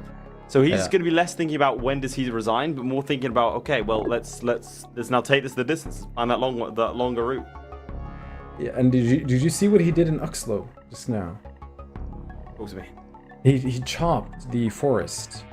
Nice. And this is one of the things that a lot of pro players will do, and you know, newer players typically don't really know about this, but whenever one of your villages is about to be sieged, one of the things that you can do is destroy or chop all the resources in the village that your opponent is about to acquire, so that they're going to have a harder time to level that up. Now, if you have chivalry, you're able to destroy things that you've already placed, making that village really useless because... That's not very chivalrous. Yeah. And here he will get the last lighthouse. Nice. There we go. All right. He's got the monument now, which is going to help him. And I think Bossman here, what he needs to do now is just to keep applying pressure. You do not want to give Arthur any kind of opening here. Don't give him time to think. Don't give him time to build up his economy. You want to take him out as fast as you can and really snowball off of the huge village advantage that Bossman currently has. It's 8 cities to 3. 8 cities to 3. Some would argue an insurmountable one. Yeah, this is very tricky. This is a similar game to Meisterlamp's game, where he was so ahead of cities over Cabanos here. I don't see a way out for Arthur at this stage. He can try and hunker down, but his capital doesn't have any walls. Goes for free spirit here, okay. Oh, I think he's resigning. What is it? Look at that. He's resigning. Chivalry. He's not just resigning, I think he's destroying everything in his cities before he resigns. He's sending a message, everyone. He's sending a message here. Oh, that's really He's funny. sending a message. He went for chivalry to destroy.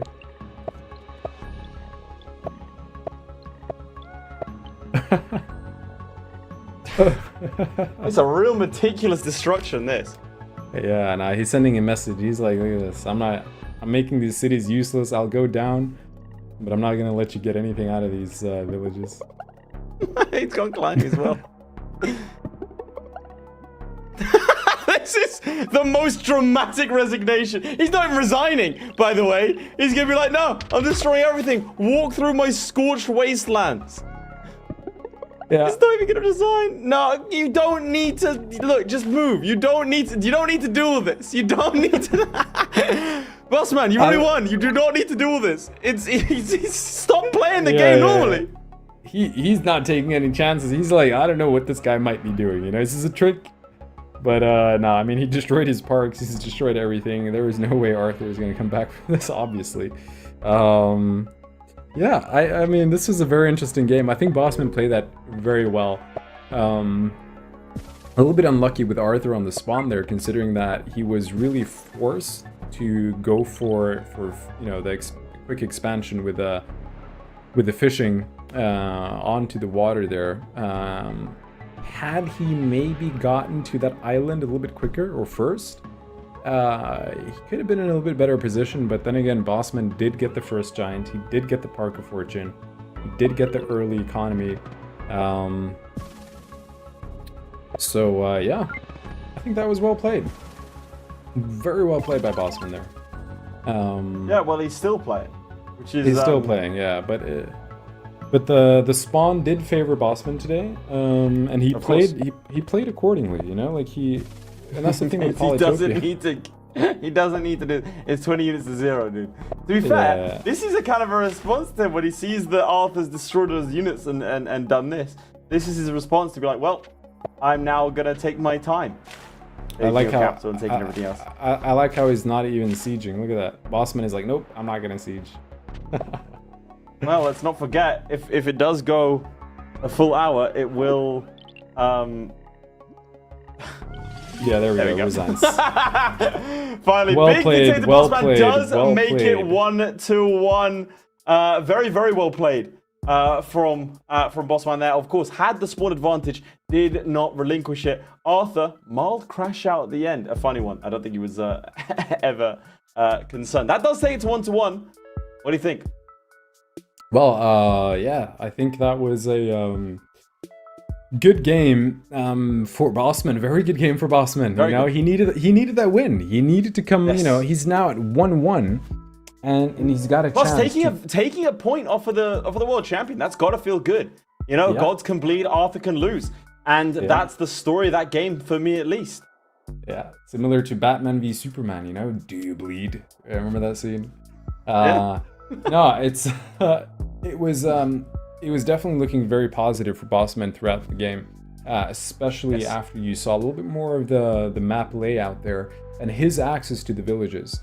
And I think the fact that he saw that he had that second village all the way up top there made him choose fishing as opposed to, say, hunting or right? Because that's the thing with Luxidor. When you're playing Luxidor, most of these players, we've seen the meta now.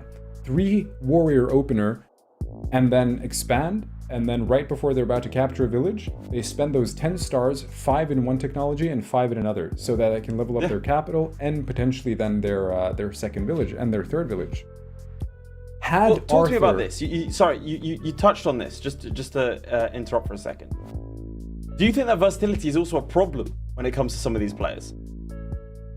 Good question. Yeah, I think a lot of these players, what they do is they will optimize for, you know, certain openers, certain strategies, and they are very reliable, right? Like when let's say you play 100 games and you've tried one opener that outperforms the others by 2, right? You're obviously going to always go for that opener. Yes.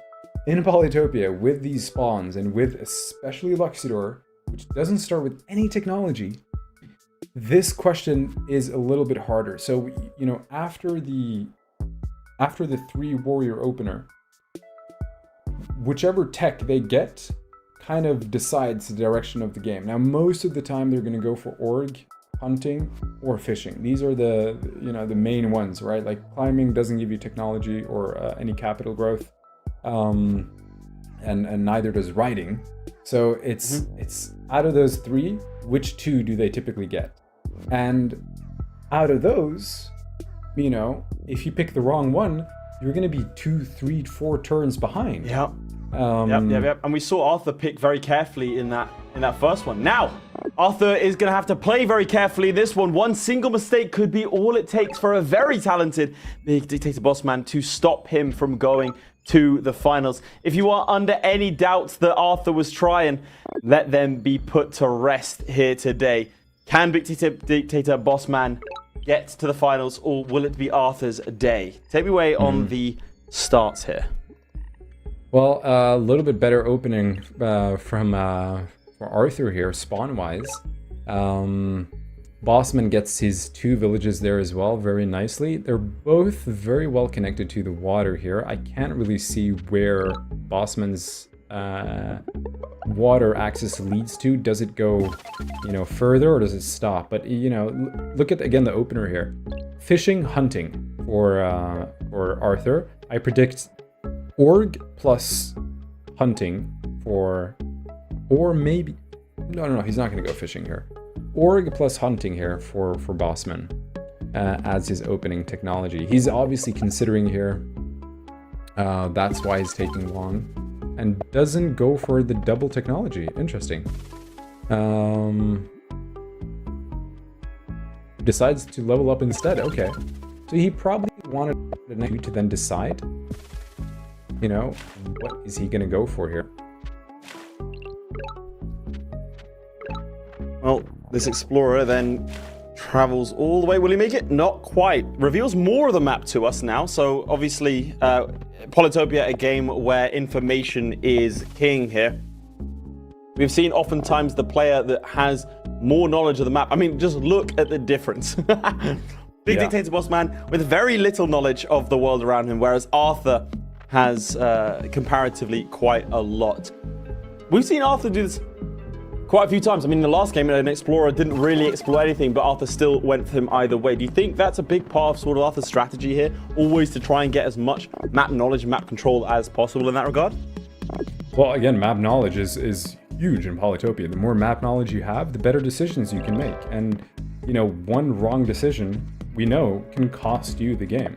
So the more information that you have to work with, the better you are in terms of winning the game. So I think that map vision is huge. I think that what he's doing is very good here. And, looking at Bossman here as well, I in hindsight now, I really like the fact that he didn't go for fishing, because that strait of a lake he's blocked there, right? It doesn't lead to anything. So I think that was the correct play. But yeah, both players see each other here. And one of the things that I'm going to be looking for is defense on the north side, because both players spawn in the north. So now it's a question of who gets that access to the southern expansion as fast as possible. Arthur went for fishing, so he does have ports, which means that he's got 2 tiles of movement now if he moves across the water, which means that he's most likely going to be able to expand a little bit faster than Bossman. Long term, that might actually set him up in a much better position. So I think for Bossman here, if he wants to compete with that, he's going to have to move and expand rather fast towards the south to acquire that village, which does have the water access. But yeah, he also needs to defend. And look at Arthur, he's got his giant moving in there. So I think... Oh, goes for riding. Look at that. He's at his best when he is aggressive at the end of the day, is Arthur. We've seen this before. Gets 2 villages there. That is very, very, very helpful for Bossman here. 2 villages is going to put him in a very good position. He doesn't know that Arthur has the riders yet, and he doesn't really know that a huge attack is coming in.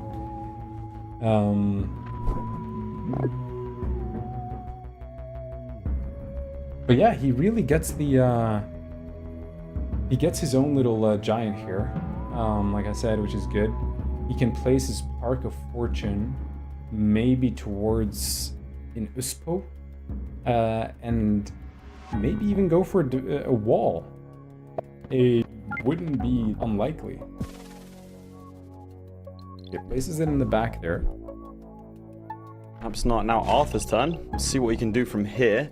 He's starting to strike south, which I think is a very good move. We did see in that first game, of course, that Arthur going for those villages is well, it did win him that game. And again, the early pressure here does force Big Dictator Bossman to think. As Darren pointed out, he doesn't know what's coming his way. Big Dictator Bossman is going to be playing as usual. We're going to have to see now. He gambles. Oh, no, riding. Maybe he does see what's coming, because again, it's Arthur putting on the pressure.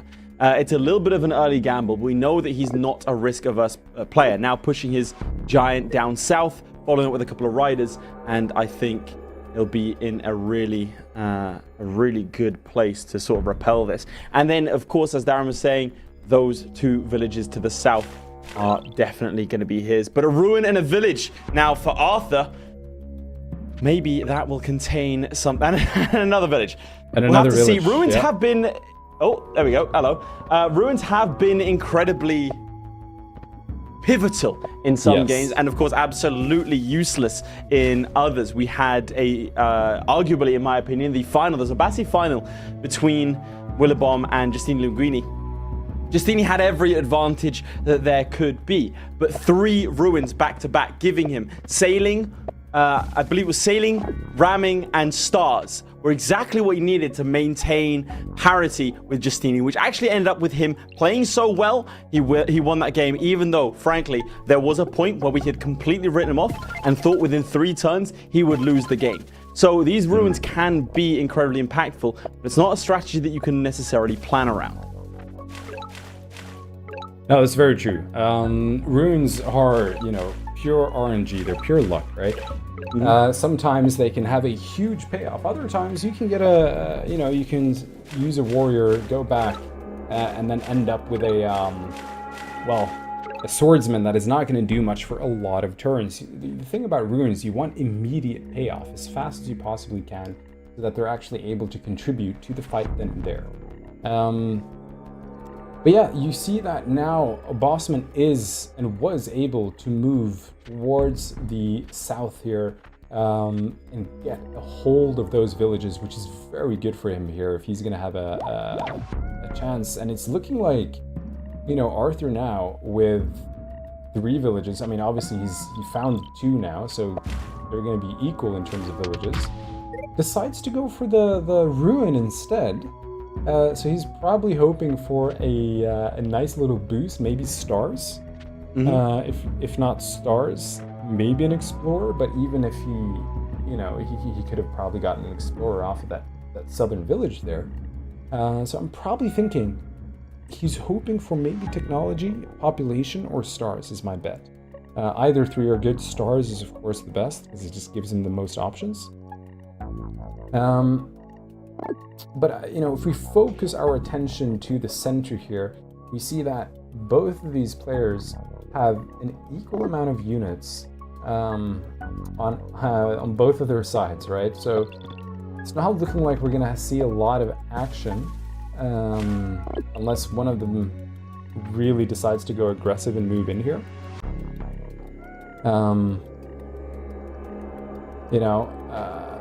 Bossman is in the lead, though.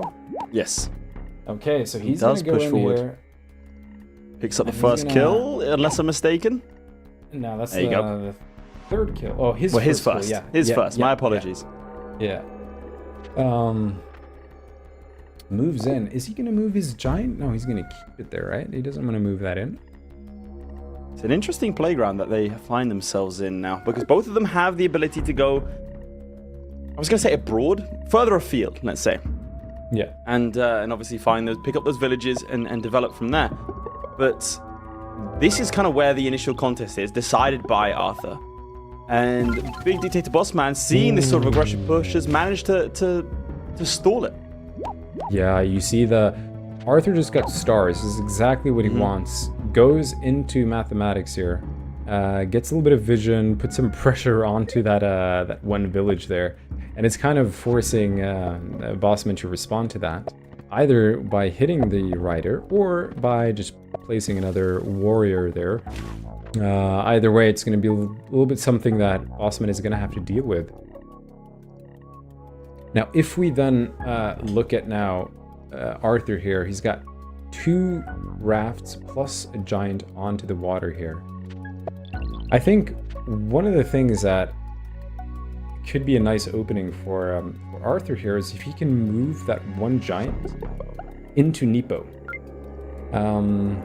which is going to allow him to maybe put a little bit of pressure onto his side, because now he's going to have access from 2 sides. So if he can capture Nepo, that would put him in a very advantageous position. But interesting play here. Goes for archery. Bossman is now looking at playing a lot more offensive. Those archers are going to be able to do some damage from the back line. And I think that what Bossman wants to do here is he really wants to capitalize and try and play very aggressive here, which is really what he's leaning into. He has good vision as well. He can't really see what's happening in the fog of war all the way in the back there. And he doesn't know that Arthur has mathematics, so he doesn't know that there might be catapults lurking in the back there. Although there aren't any now, there will come a couple. It's that nice little bounce into the siege there. Yeah. So that was very good. I mean, again, we've been thing. talking about the aggression of Arthur this entire time, but Big Dictator Bossman has shown himself to be a similarly aggressive player. And this is kind of what happens when you have two players that aren't afraid to push forwards and aren't that risk averse. You do get these kind of like sparking moments. You do get some of these larger plays, and it's a case of who has the large momentum to be able to push through. As we do see that rider deep in enemy territory. Yeah. And I think that was Arthur's plan as well. Like, he knew that that rider was not going to siege anything by itself, but it was definitely going to be a distraction that Bossman had to deal with. And Bossman decided to simply, position his unit in the back there, and obviously he went for archery plus an archer, which, made him not produce the warrior in the back there. He's easily going to be able to deal with that. But yeah, look at that. He's got a swordsman here, and this is the kind of thing you don't really want. The ideal is, of course, if you can get a star's resources, right? Technology or population. So that one is now going to be 1, 2, 3, 4, 5, 6, probably 6, 7 turns away from any kind of combat. Every time. Yeah. The man is insatiable. What? Nothing. We're going to keep playing these games. What are you talking about, dude? I was counting the tiles. So look at the swordsman positioning. If you count the tiles, it's 1, 2, 3, 4, 5, 6, and then 7th to get into POW. So it's 6, 7. But I'm probably thinking I'm missing something here. I don't know what it is, but okay. Either way, we'll move on. Yeah. Okay, not Fantastic Explorer though. You'll have to tell me after, by the way. Sure. So gets a little bit more vision there, and I think he was hoping to move a little bit more towards the north. But that one giant there is, of course, just hanging around. And I think Arthur wants some vision here towards, the south. He wants to see what's going on behind that fog. But yeah, look at that catapult there. Is able to deal a lot of damage towards that giant there. And there is no way for Bossman to take that catapult out in the back. So yeah, very good defense here. Great vision. He's going to get the lighthouse. And he's one lighthouse short, right? He's only missing the northern lighthouse for the monument, which is going to be tricky for him to get at this stage. I'm not seeing him get that anytime soon, just looking at the villages and the potential explorers that he has.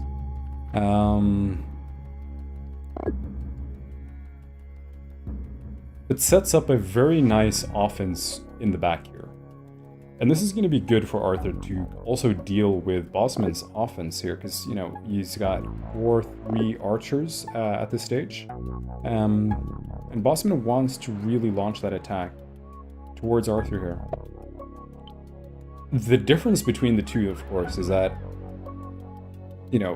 Arthur right now has been setting himself up for more of a long-term game plan by moving into mathematics and writing. Obviously, Bossman as well. He does have roads, he does have hunting. So it's not like he's too far away himself. But, both players have options now to move into that, should it end up going that far. But very close this game. Very close at this stage, right? There's already much to 17 split them. units. Yeah, both No. 17 units. Look at the kills, look at the cities, look at the score, look at the stars. The It's only very difference, really discernible difference, is the clock timer, which, again, it's an insight into the psyche, but not much more than that. We've very, very rarely seen turns end prematurely because of a turn timer. Yes. There we go, a quick assault on their city, and now it's Big Dictator Bossman pushing the action. So this is very nice utilization of these roads. Of course, he's positioning his archeries nice and close to the lake here, which is it might be a little bit risky in terms of that giant there, but I think it was the only way he was able to kind of kick off that giant there. He did some math, tried to see if it was possible, and it was. Obviously, Arthur is going to be able to unsiege. It's going to be an awkward unsiege though, because he's going to have to sacrifice, and well, not necessarily sacrifice, but he can hit with his catapult first, that's for sure. But those archers in the back are also applying pressure, right? So what's going to happen? You have the giant that can take out the warrior. You have, I think Arthur has some riders in the back as well. Yeah, so he's got 2 riders. I'm curious to see the sequence of moves here, how he decides to do this. And look at that, sending that giant to Nepo as well for the pressure. That is definitely going to distract Bossman a little bit. This is another front that he now needs to defend. And Arthur's got the 4 warriors on the land towards the south versus Bossman's one warrior versus 1 archer. But there is a giant there. And that giant might pose a little bit of a threat.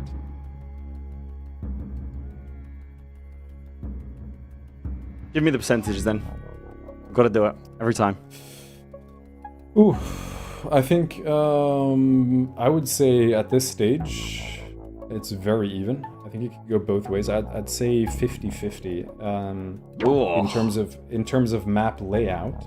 In terms of skill, both of these players are very good. However, I think Arthur is a little bit more consistent in terms of his gameplay. So I'd probably give 55 to Arthur, just because I think he's a slightly better player than Bossman. But then again, you never know. You can be surprised, right?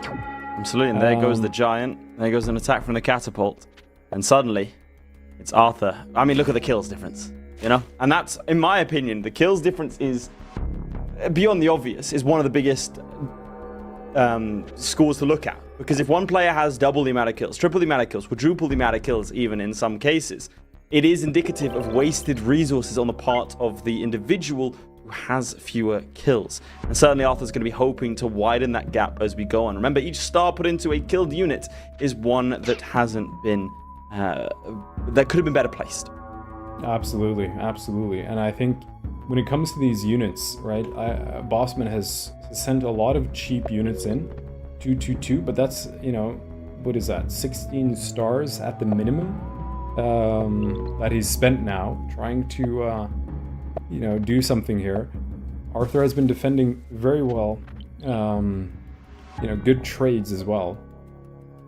And I think, you know, what Bossman needs to now consider is, how am I going to defend the city of Neep? Because if he loses that to a giant, nonetheless, it's going to be a big threat. You know, like I said earlier, Arthur is going to have access to 2, you know, sides of, you know, Bossman's borders, which is going to be dangerous here. But yeah, he's starting to hack away at that giant, which I think is the correct play here. So what Bossman can do is to really just try and do as much damage as possible, and hopefully try and unsiege that village should it be sieged, right? But let's also not forget, what Arthur can do is position that giant onto the mountain if he goes for climbing. What happens if he does that? Well, he's going to damage both of these archers, which I don't think have any kills as of yet. So they're not really close to veteran, which would really render them very useless. 4 HP, 5 HP archers, significantly less damage. And I'm curious to see if Arthur here decides to keep pushing. I think there's your answer. Yeah. I think he will. Okay, moves in. Nice. Decides to keep his giant on the water. So, obviously the choices were, does he go for the mountain? Or does he go for the siege? There were a couple of moves that he could have played there. Decides to position it on the water so it can still be a threat for Nepo. And it forces Bossman to react at the end of the day. He can't just sort of sit here and let this try and go uncontested. But that splash damage is not to be underestimated either. It's a quick game, by the way, by both of these players. Relatively similar on the clocks, but they are going quite quick. I will say we're about a third of the way through the game. And how do I know that? Well, obviously it could end sooner, but let's not forget each of these games has a time limit. If the game hits 60 minutes in total, 1 hour of game time, then it goes to a judge's decision to decide who takes the series. Now, this is something that Arthur experienced in the grand finals directly and was on the losing side of the decision. An uncontested decision, to be clear. So maybe he'll be looking to finish it off before then, if indeed at all possible. 11 kills to 4 does put him in the driving position, like we've suggested, despite a slight city advantage for Big Dictator Bossman. How do you think Big Dictator Bossman should move from here? Well, he needs to deal with that giant there. That's a big threat on the water. He's going to deal a lot of splash damage. So he needs to make sure that he doesn't get access to the city of Nepo there, which is kind of his line of defense. Because as soon as Arthur gets that village and he secures it, Artuliolo is going to be very exposed, and you do not want exposed villages, because as soon as you have an exposed village, it's very hard to defend, right?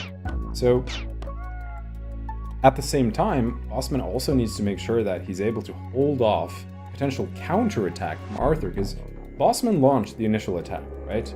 He went for archers. He decided to produce a lot of them, maybe because he saw that there was a potential attack coming from Arthur. Like when both players are in a position like this and they share borders like they're currently doing, the likelihood for an attack is very high, right? We've seen this in all previous games, where if they're close to each other, one or the other is most likely going to attack. So both players also had to prepare for that eventuality. So the fact that Bossman went for archery might have also just been a defense mechanism to kind of hold off from Arthur's potential attack. But it's looking a little bit scary now for Bossman, because looking at this, that giant in that southern city is going to be a huge threat for Bossman, unless, of course, he can get his own giant in that city as fast as possible. And mind you, he doesn't have mathematics, which is going to slow down his ability to get any type of population growth there, or population in that capital. So I think Bossman needs to kind of think a little bit more economically here. How can I get economy so that I can level up these cities and be a little bit more stronger when Arthur decides to move in? Because he's got 2 rafts which could at any moment turn into scouts. He's got a rider in the back and a warrior, and then a giant in the south. Simultaneously, he's got a huge units of, really just an army up north, right? He's got 2 riders, 3, 4, 5 riders, 6, 7 units, 8 units, plus the catapult, plus the 2 giants there, 3 giants. So huge army in the north, which Bossman has to defend And look at the positioning. They're all of them are very close, and they're moving slowly in to launch an attack here. And I think this is what we're going to look at. 14 kills to 6. Yes, Bossman has the village lead, but he needs to be able to level up his cities if he's going to be able to come back from this, I think. And he needs to do it fast. While, of course, defending, which is the tricky part. Now, you know, I'm looking at angles here for him. He, of course, he did get forestry earlier from a rune, right? So that really helped him out.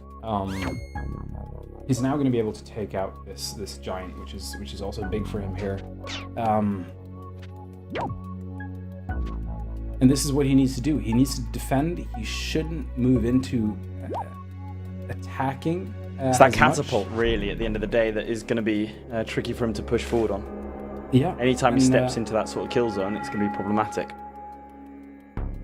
And that catapult was also, you know, last turn moved a little bit forward. Yep. And it's currently defended as well. So there we go. Mathematics. He goes for it, which will again allow him to level up now. So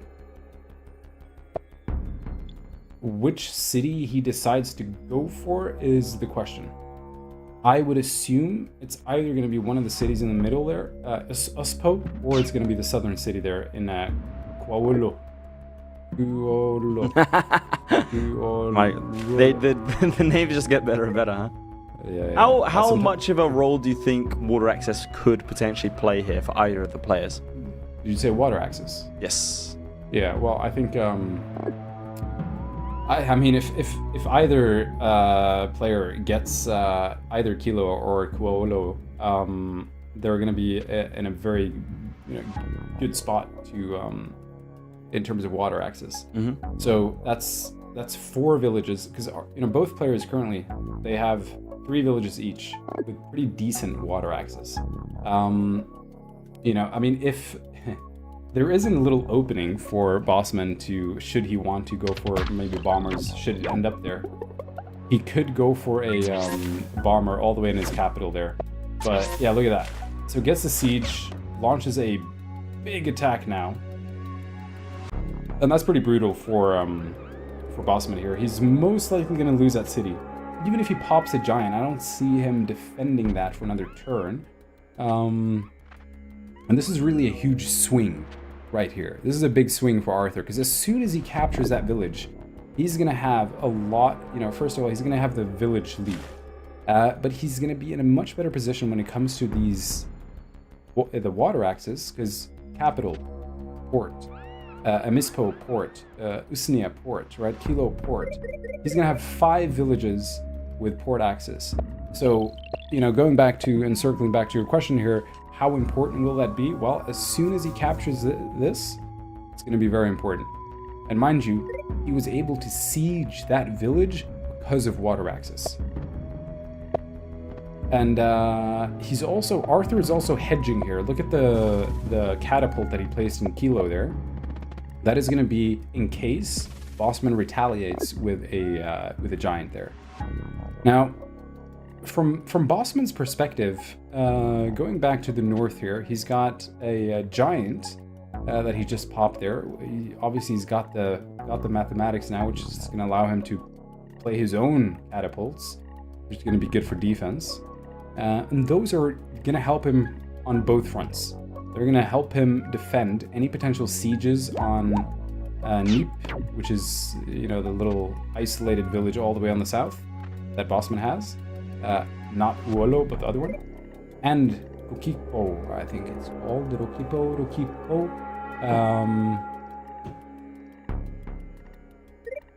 So, he needs to think about, how am I gonna... One thing is defend, right? One thing is thinking about defense. The other is, as soon as I defend, and how well can I defend? But the question then becomes, how am I going to counterattack? Yes. Because you can defend all you want, but if you are not, well, it's not going to win you the game. Siege, it's a great point. Yeah. You can defend, but you're not going to win via just sitting on the back foot the entire time. Exactly.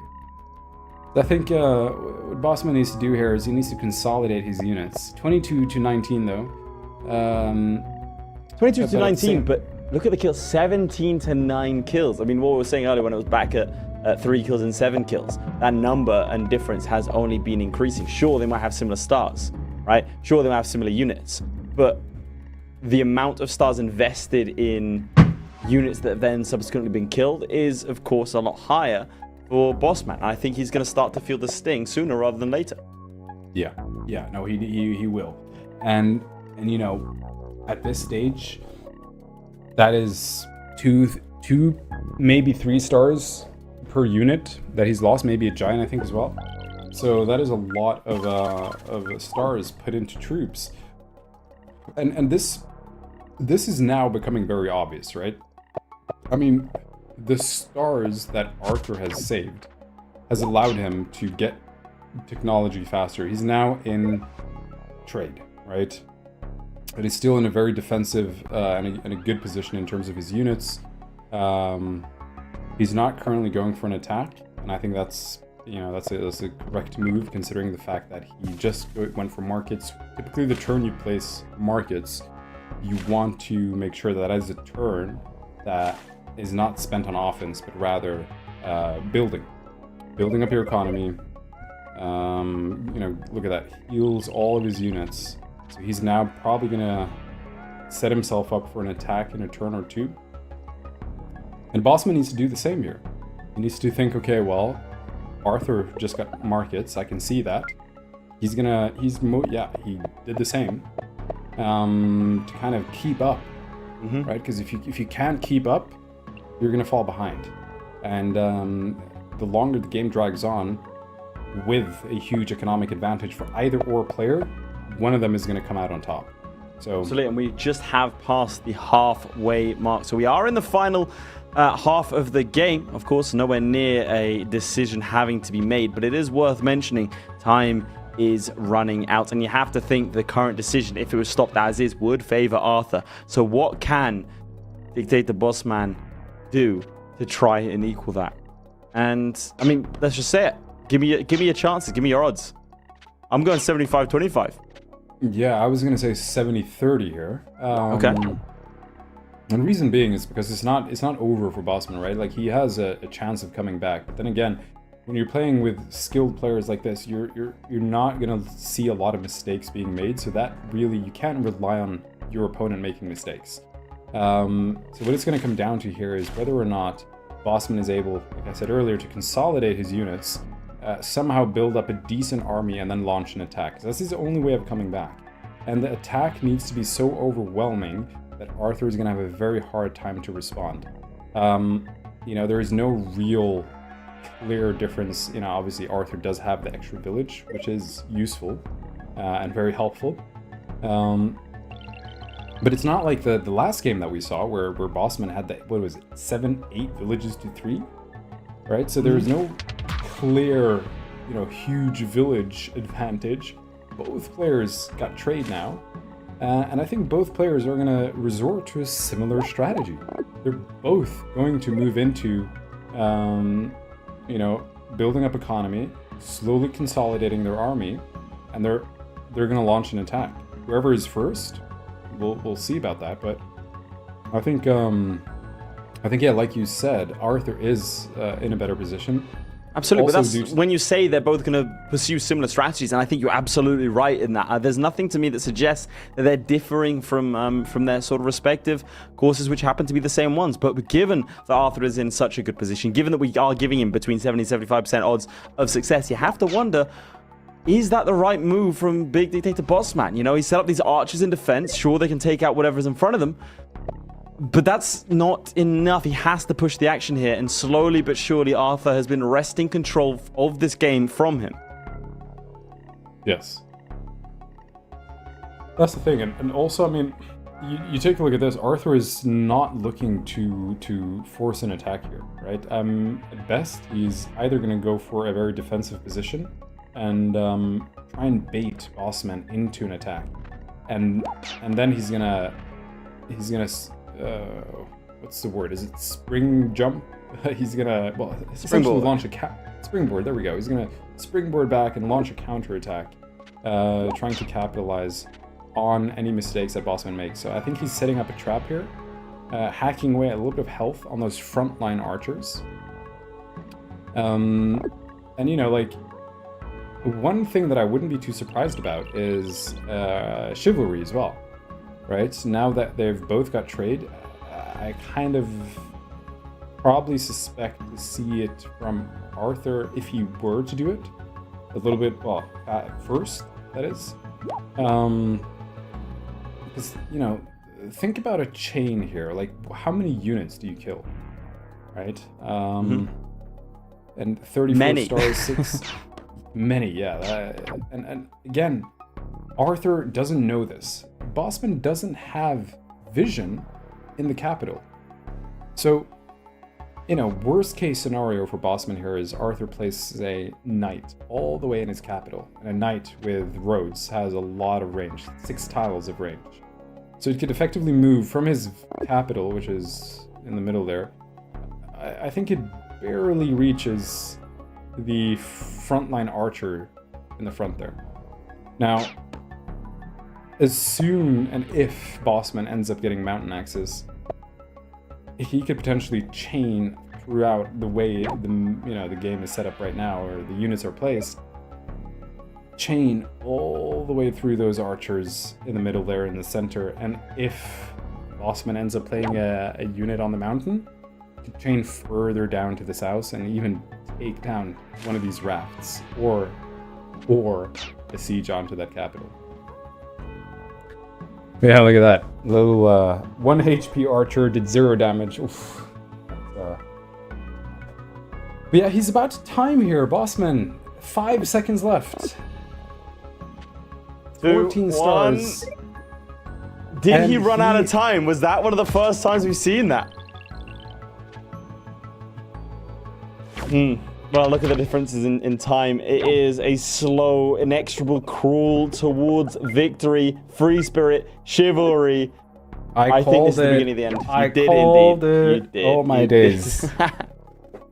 Look at that. Chivalry in the back. He is now gonna just chain through that whole backline. Oh my days. And Bossman doesn't see the knight. That is so brutal. It's going to be a huge surprise for Bossman if that knight connects. I think it'll be the resignation. Look at the amount of kills, by the way. Look at the sheer quantity. Almost 30 kills for Arthur. Turn 19. Yeah.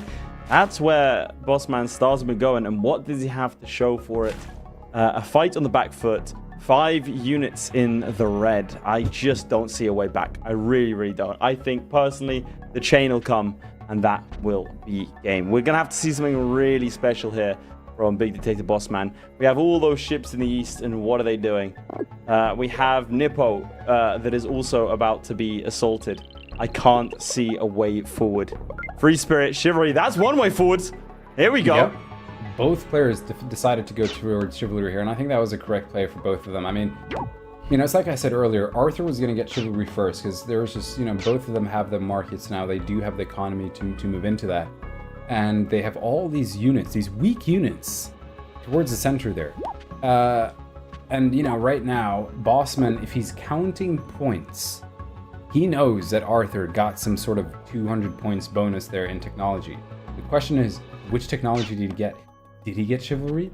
Because he didn't really see anything else happen on the map. You know, Arthur didn't disband anything. He didn't do anything that would give away that he just got Chivalry. So it could have been anything. But, you know, Bossman would be able to predict this if he's paying attention to score. But then again, Arthur's knight will connect first. The only thing is, it's not going to be, at the looks of it right now, it's not going to be a huge chain. Because he does have the giant there. He does have 2 archers. So at best, it's going to be a 2 knight, 2 chain kill.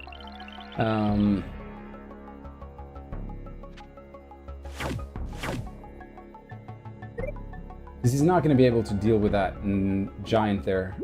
He's going to be able to hack away at it. But now Arthur, with his 5.5 minutes, he needs to position accordingly, as he knows that Bossman also has a chain, a knight in reserve that is most likely going to be launched next turn. So, this is a tricky spot for Bossman, because right now he's, like you said, being siege in Nippo. It goes in with the warrior instead. But wait a minute. Am I seeing... Yeah, no, Arthur has to make some moves here. Yeah, there we go. Yeah. There we go. So he needs to disperse his units. He wouldn't... So this would have been a mistake. If he didn't move that catapult, if he didn't, because he needs to somehow find a way to move his units so that knight doesn't kill his catapult and can't chain with all these riders.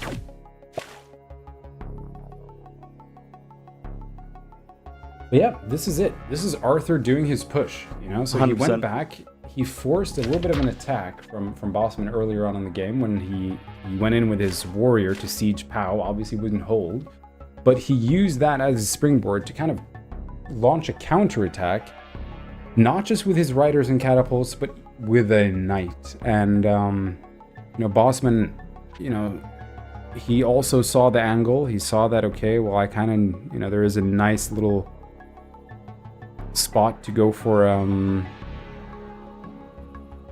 knights for myself here, but yeah, I don't think you can. Let's see what he can do. And obviously, Bossman holding out as much as he can. But every single advantage is Arthur. I'm struggling to think of a single thing where he does hold an inherent advantage. Nippo is going to fall soon. And yeah, we have 20 minutes left of this game. If not ending it sooner. Look at that. So he sends these units back. 1, 2, 3. Oh no, he doesn't have access, does he? Because there was a mountain there. So he's not going to be able to move in past the back there. So Arthur positioned that very well. He calculated, how far his knight could move, and he saw that knight is not going to be able to reach the back line there due to the mountain, due to the village, which is also going to protect the him from a potential roads that Bossman could play, which he's now not going to be able to play.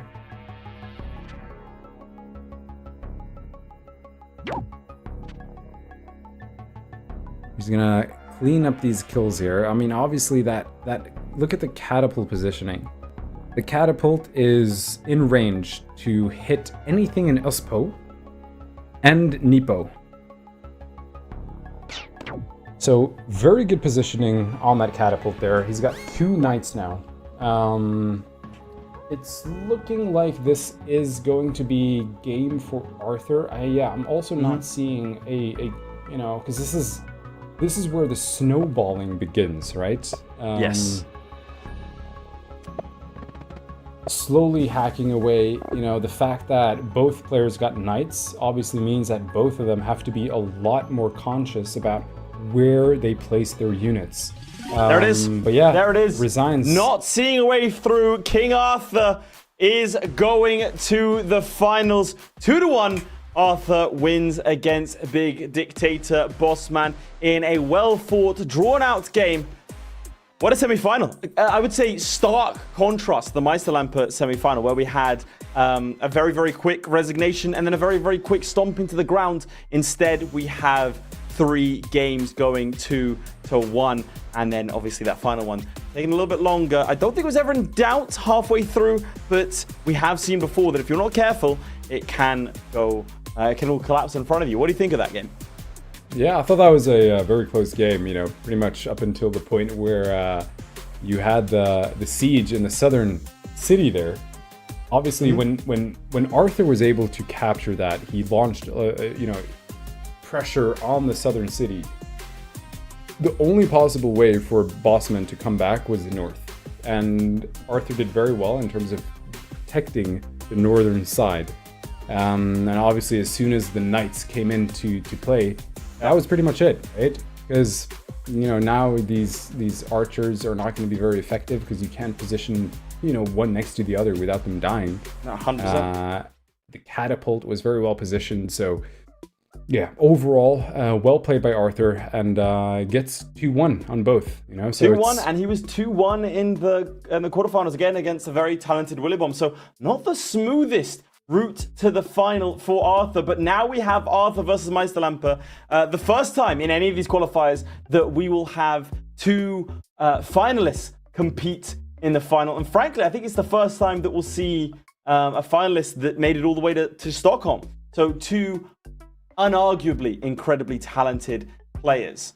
Let's see how they get on. But we're going to take a really, really quick break here, and we'll be back for the grand final. Will it be Arthur? Will it be Meisterlampe? We have the champion of the Polytopia World Championships 2025 versus the leader of the LUXIDOOR tribe in the World Championships 2025. It's going to be a hell of a game, and I'm sure we'll see you there in a bit.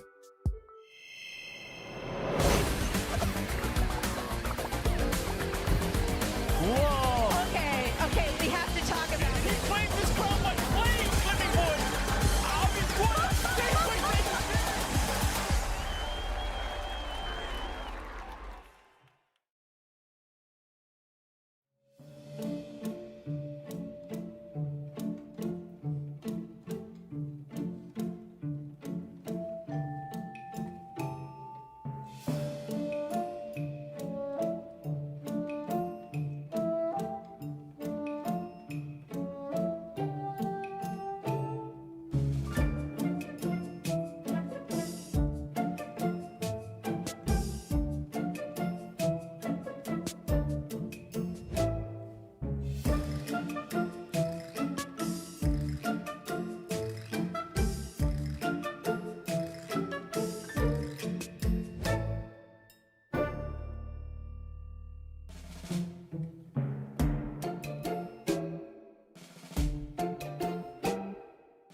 Hello everyone and welcome back to the Polytopia World Championship qualifiers. If you're just joining us, you've picked the perfect moment. We have the most anticipated matchup of, I would say, of all the qualifiers, to be honest.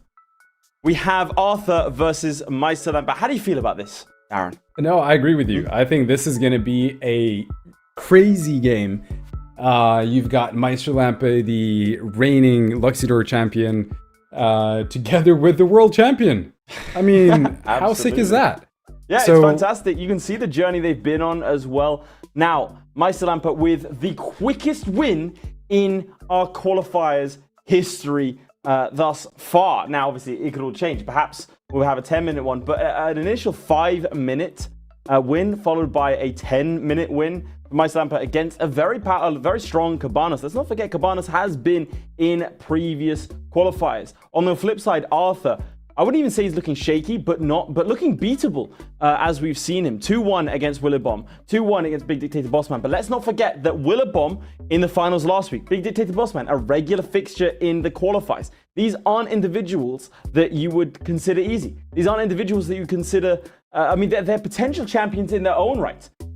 But it all comes down to the champion versus the tribe champion. Why don't you take me through the tribes info here? What makes LUXIDOOR different? What makes them special? What is it about LUXIDOOR that could potentially give them an edge against other tribes and in terms of their versatility against other LUXIDOOR players?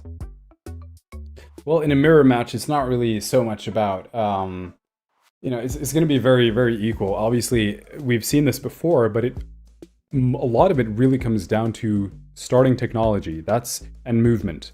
So, if you remove spawn and only consider the player choices, because you can't do anything about spawn, but if you take a look at what the players can actually do, it's movement in terms of direction, and it's also what technology they go for first. Obviously, we've seen the opener very consistent across most of these games. I think apart from Bossman last game, who didn't go for the 2-tech opener, went for only organization, held off on fishing and hunting. But this is the thing, really, when it comes to LUXIDOOR in a mirror match. It's really about those two options. Now, if you take a look at how LUXIDOOR stacks up against other players, well, now it's a little bit different, right? And it really depends on the tribe that you're playing. But LUXIDOOR does start with an upgraded capital, which makes their giant come out a lot faster. So the question then becomes, if they're able to capitalize on the fact that they're getting an earlier giant than all of the other players, right? So I think that is going to be the big difference when we're going to see these players face off against, when we see LUXIDOOR face off against other tribes. Well, to get there, we need to crown a LUXIDOOR champion. Is it going to be Arthur? Is it going to be Meisterlampe? Again, the reigning, defending Polytopia champion, or the current LUXIDOOR champion? Let's see how they match up in terms of starts. All right. Arthur here, moving towards the water. Looking like both players spawning very close to the lighthouses here. Oh wow, I'm so excited for this game, and I'm just like, whoa, So okay, Meisterlampe, what's going on here? Similar opener, three warrior opener. Both of these players are currently scouting what kind of technology am I going to go for first. Arthur decides to move further down and delay his village capture by a turn here, seemingly because he realizes that there is a possibility that we're spawning close to each other. So he wants to focus on expansion here, and I think this is, one of the things that makes a LUXIDOOR player play well. It's how fast they're able to expand. And you can see him moving down here towards the south. And he's going to be meeting Meisterlampe very soon. This is going to be one of these games where we're probably going to have very fast combat with each other. So it's not going to be a philosophy game like we had with Arthur in that first game.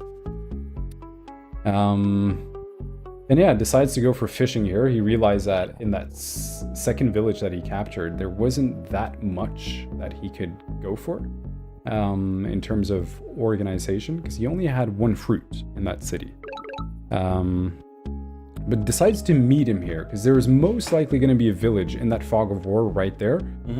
So instead of moving up and securing that, he decides to go down to get the meat stars here, mostly because he probably wants to go for some tech.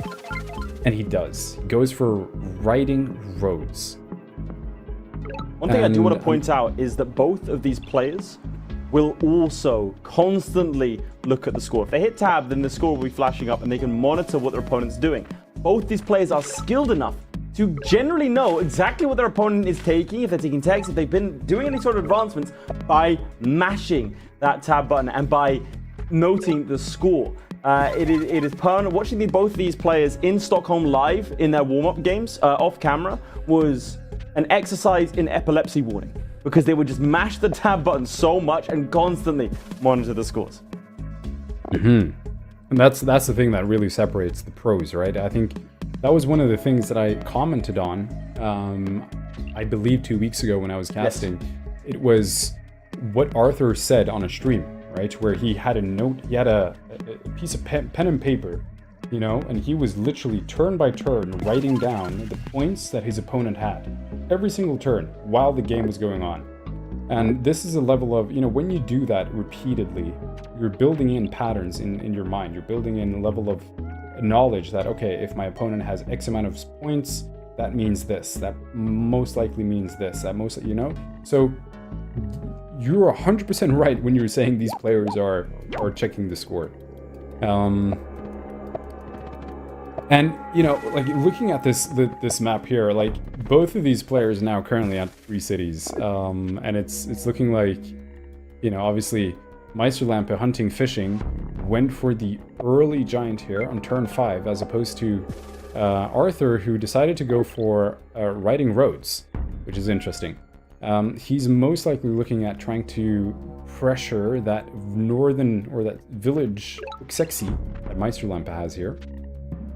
You know, spawn-wise, I would say it's looking a little bit hard for Arthur to freely expand without technology here. He needs to go for climbing, or he needs to go for fishing here in order to expand any further here. So he's very isolated, whereas Meisterlampe is looking like he can move freely towards the northeast here. So I actually favor Meisterlampe's spawn a lot better just because of that. Because it, again, makes it a lot cheaper for him to expand. Now, when it comes to that northern village there, this is the point where, you know, look at Meisterlampe as well. Like, he's also playing incredibly aggressive. He's seeing that village there, and he's like, I do not want to give that to Arthur. So he's going for riders, to try and prevent Arthur from acquiring that village. So with that rider, successful? I think he's going to be able to hold off, because look at the difference in terms of resources at this stage. It's 7 to 12, 5 stars per turn more. Arthur is quite a distance away from getting, he's at least 2 turns away from getting a giant here. And with the fact that Meisterlampe already has his giant, and he's in a better position to expand, I'm favoring Meisterlampe for this game after turn 6-7. You know, so many as possible. Turn 7 now. So I'm definitely favoring Meisterlampe at this stage of the game. Simply due to the fact that he does have that lead in stars, economy, that early giant, and better expansion opportunities here. Because he's going to go in now, he's going to be able to make sure that he prevents the siege. And, you know, Arthur is going to do the same. He's going to be able to throw a rider and a warrior in there. But for every single turn that goes by, that giant is slowly creeping in. And it's looking like he wants to send the giant to Exium, which would actually be a very interesting play, because what Meisterlampe is effectively doing here is he's forcing Arthur to make a choice. he can't defend both, especially not with his current stars. He's slowly coming back here. He got the the connect, and I think that is very good by him. That is very good. The fact that he was able to Rhodes in there, take out that that unit, which is now gonna prevent Meisterlampe unless he goes for Rhodes. He has to go for Rhodes here if he wants to prevent that. He could send the Rider in with Rhodes. He's thinking a lot longer than I sort of associate with Meisterlampe. He's making a pivotal decision here. Which way is he going to go? He is. Which way, Meisterlampe? Which way? Because I mean, he's got options here. He can either move towards forestry, but then again, a little bit awkward in terms of mathematics positioning, sawmill positioning, that is.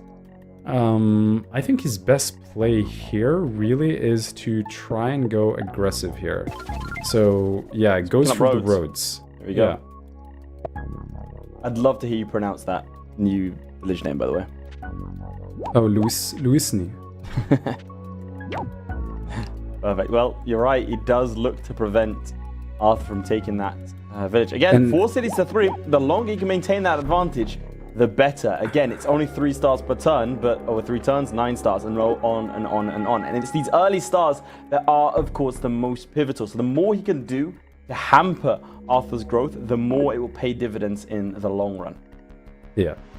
And look at that swordsman, which is, a little far away now, but it's gonna slowly come in to the fight as well. I mean, it's very nice that it's not one of these swordsmen that spawn halfway across the map. That's it. Yeah. The first blood goes to Meisterlampe as Arthur takes a tumble.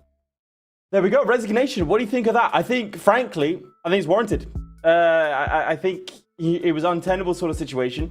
Meisterlampe took his time, didn't make any rash moves, decided, you know what? I can maintain the momentum. Because again, how often have we seen these kinds of early pushes that stall out and put the player who initiates them in a worse position? But please take me through what you think of that game. Well, yeah, for sure. I think the opening move by Arthur there to go for the riding Rhodes, he was obviously gambling that he was going to be able to somehow siege one of his villages very fast, right? To do a Rider Rhodes play there, fast access, maybe get a lucky siege. But Meisterlampe protected and defended very well. But he also got that early giant, which made a big difference. And let's not forget about spawn, right? So Arthur, again, like I mentioned earlier, was denied expansion. He needed technology to expand. He either needed to go for fishing or he needed to go for mount climbing. But even if he went for climbing, 1 tile per turn, and then, who knows how long it would have taken him to discover another village, I don't think it would have made a big difference. So this game was always leading towards Meisterlampe after turn 6, after turn 7. And I really think that, when you look at the playing style of Arthur here, I think he played with what he could. Yes, I agree. He saw that he was limited, and he saw that this is the path. But then towards the end, when that village got unsieged, he saw the giant, and he saw the points. He had 1,800 points compared to Meisterlampe's 3,000 plus points. He's like, this is not looking... far behind. It is untenable. Now, it's worth mentioning that Meisterlampe was actually one of the ones tipped to go all the way and potentially win the entire tournament, but was stopped very early by Slimming Boy. There's been some discussion about what would have happened in a final between Meisterlampe and Arthur, because that was what was anticipated before Slimming Boy came in and derailed that thought process. So, interestingly, looking beyond, because I personally have no doubt that we will see both of these individuals in the finals in Stockholm. That's just my immediate call. Obviously, one of them is going at least to the tribal showdown. It's an interesting sort of look at an alternate universe. Obviously, Arthur would have had Imperius, and it's not quite 1-to-1. But what a fascinating start. Now, can Arthur claw one back and take it to game 3? Will Meisterlampe perfect a perfect record and take the LUXIDOOR, defend the LUXIDOOR chiefdom title with a perfect score? I think, frankly, my gut feeling is that he will. Let's see if I'm right. Well, the reigning Meisterlamp, champion is definitely, the favorite here. And taking a look at this opening game, again, a little bit unlucky, if I'm being honest, for Arthur here. Look at that spawn. Like, he can't freely move, onto the north there. Still has good access to land, so looking like it's okay. Meisterlamp has access to 4 villages here, goes for fishing, which is very nice because he's now going to be able to get those port connections. I could say the same for Arthur here, so I'm probably seeing fishing as well. There we go, hunting, fishing.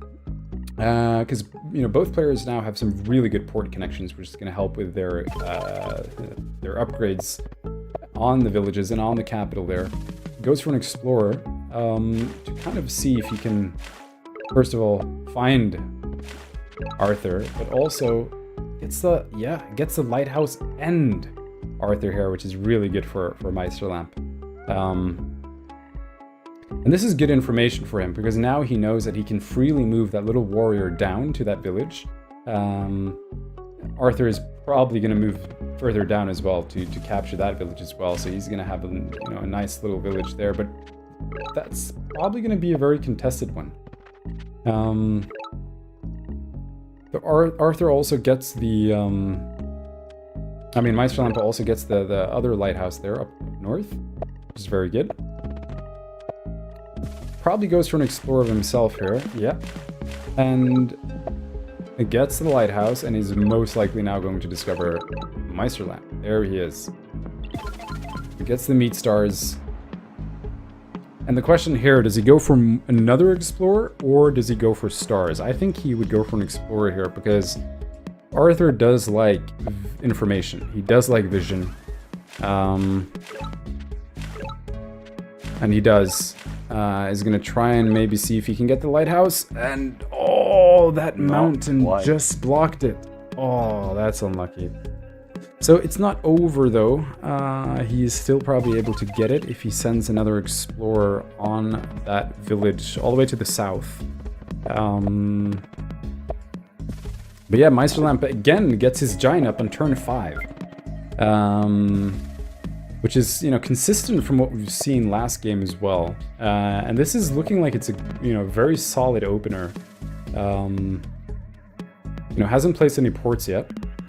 Decided to go for that early giant to get the additional stars from the Arc of Fortune plus level up on Kyopo. And it's currently 1-2-0, right? For Meisterlamp, so Arthur needs to come back here. But yeah, Arthur gets his own giant on turn 5. So both players now, turn 5 giants. And this is, again, the really the benefit of playing Luxidor against other tribes, is that you're going to have that early giant. And if that early giant is used efficiently, it can be very scary for an opposing player who's playing a different tribe. Let's see what he does here. He's got a couple of options. I would say he's still in expansion mode, so he's probably going to want to move towards those cities all the way in the north there. There are 4 villages just sitting there uncontested. And from the looks of this, Meisterlamp is going to get there first. You think? I think so. Consider that Arthur, he's still, all the way on the south there. He's got 1 raft. He's probably going to find another village right behind that fog of war, in between those mountains there. So it's going to give him a nice little village there, but it's looking like Meisterlamp will probably be ahead by 1 village, maybe 2. So we'll see how that goes. But yeah, that other village that is right next to Ois that he just landed on is also right next to the water. So he's going to get another nice port connection there. Little bit unlucky that that there is a little bit of 3 tiles of land blocking that village from the ocean. Otherwise, he could have gotten another port connection there, which would have been absolutely huge for Meisterlampe. But yeah, look at this. So Arthur now, I predict that he is not going to place his closest warrior onto that village. He's instead going to try and move further north. Because he sees that Meisterlampe is currently expanding on the north. And he knows that if he wants to win this, he's going to have to contest a lot of these villages. Go on, give me your percentage then. Turn 8. Oh, turn 8? Let's see here. I would say 4 to 5 at this stage. Finds him there, sees him, okay. Yeah, oh, this is close, man. This is close. I'm going to say 50-50. I know you don't like it, but... yeah, interesting. I was going to invert that. It's very close. Say 50-50, but I agree with you. It is incredibly close. I think the next sort of 4 or 5 turns are gonna decide it. It is, in my opinion, based on those northern villages. Let's see what they can do there. I mean, they both have giants in the water. Now juggernauts. They do. They do have their juggernauts here live, and you know, I think what Arthur is going to want to do here is he wants to make sure that he can at least go for that northern village there. Although he cannot see it, maybe he will after a nice little explorer next turn. We're going to see that, but it's, you know, it's a little bit different here from, you know, from previous game, where now in the first game it was very restricted, right? Especially for Arthur, his movement. Here you have a lot more to work with. And, you know, both players, very similar points, very similar stars. Meisterlampe slightly ahead at this stage. But he is going to be locking down the northernmost village. He is going to be locking down that other village there. And yeah, see, Arthur decides to go up there because he knows that he needs to contest. So he does find that village, which is good, and goes for organization here to get another giant in his capital here. And that's going to really help with defense, right? Because that giant that Meisterlampe has could go both directions. It could either be used to, you know, really push towards one of his cities in the middle there, in the center, or it could be used to apply a lot of pressure up north, which he did. He decides to apply pressure and attack that giant there, or that juggernaut on the ocean. The only thing that is a little bit unfortunate for Meisterlampe here is that Nixie city doesn't get any port connections. So yeah, he's not going to be able to get that. He's going to have to need roads, or he's going to have to siege that center village that is bordering Kyopu. Or Kyopo. Kyopo. There we go. Yeah, what does the hat mean? Ooh. Here's an ooh. Kyopo.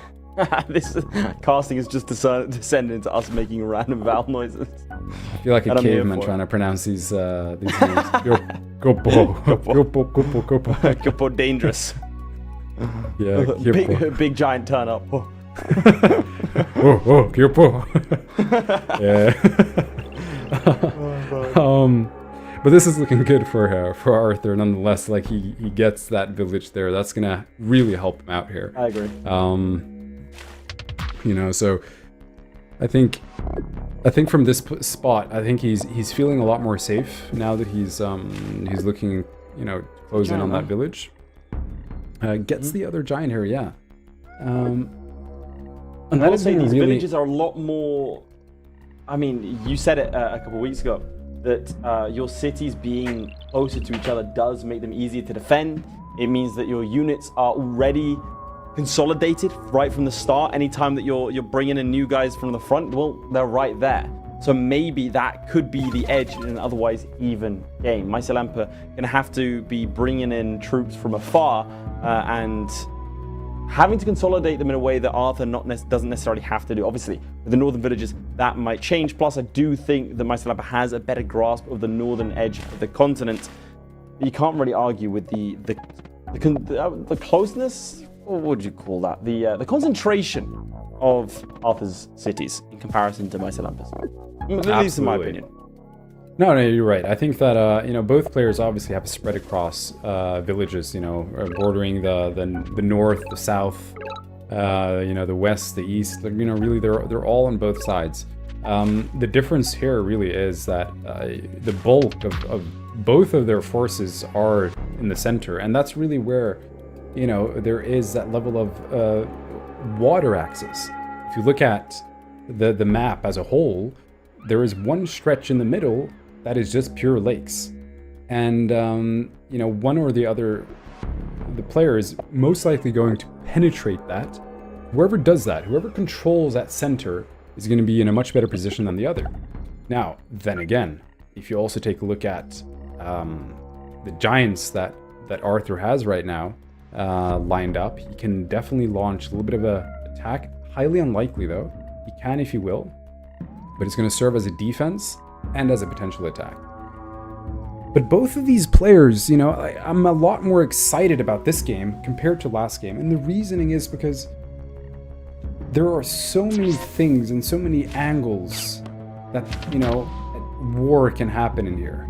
So the fact that there is a huge stretch of land up north, and south, it's more ocean, you know, it's more water.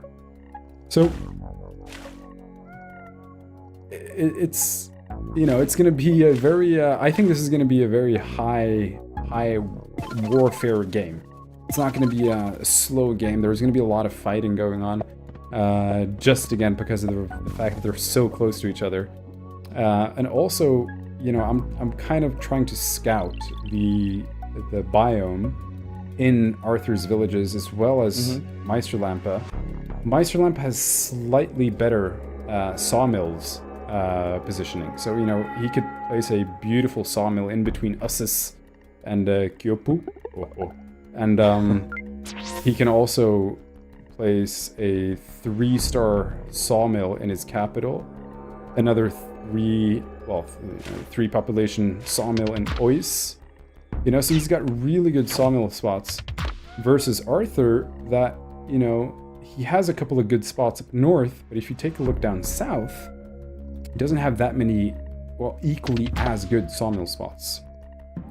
So I'll have to double check in terms of his farms. I think he had some decent farm spots because he did, if I'm not mistaken. But yeah, you can see that Arthur is really consolidating his troops on the water here. He's got a lot of rafts ready to turn into scouts, potentially rammers as well. You know, 29 stars for Meisterlampe, 24 per turn for Arthur here. He could move into to ramming.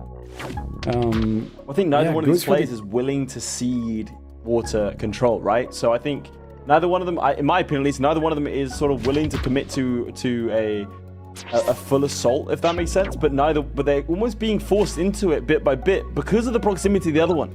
Neither one of them, like, they know what threat that poses, and so they're just sort of almost ramping up this challenge bit by bit, turn after turn. Now we see an explorer, and that gives Arthur a little bit more information about the goings on in the north and in Meisterlampe's territories up there. Yeah, and I agree with you there, man. Like, if you look at the water axis, if one or the other player gets a more dominating position in the water, that player will have a big advantage. Very simple. It's, you know, but then again, I look at Meisterlampe. He's got Gaxi, he's got Whis, he's got Ussini, and Us is really isolated in terms of water there. I mean, he could probably go for a bomber in the corner there that might do some damage late game, as well as Nixie.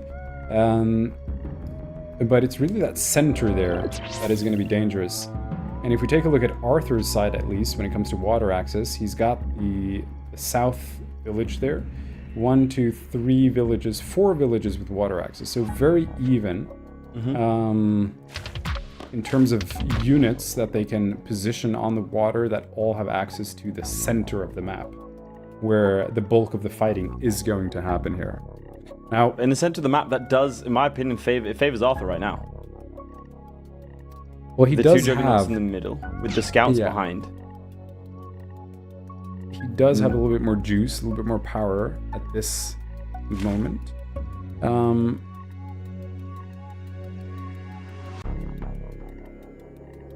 curious if Arthur is going to go for a siege here, simply so that he can create some splash damage onto that scout and that juggernaut, and then try and kill the 30 HP. Or is that a 40 HP still?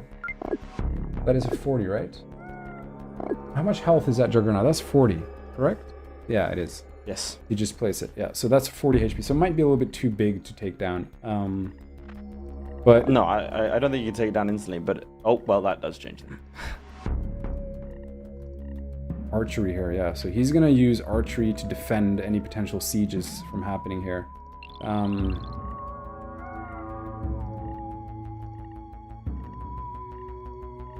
Now, I would be surprised, you know, to see Arthur going in for a siege here. Even though he would, you know, deny a couple of stars.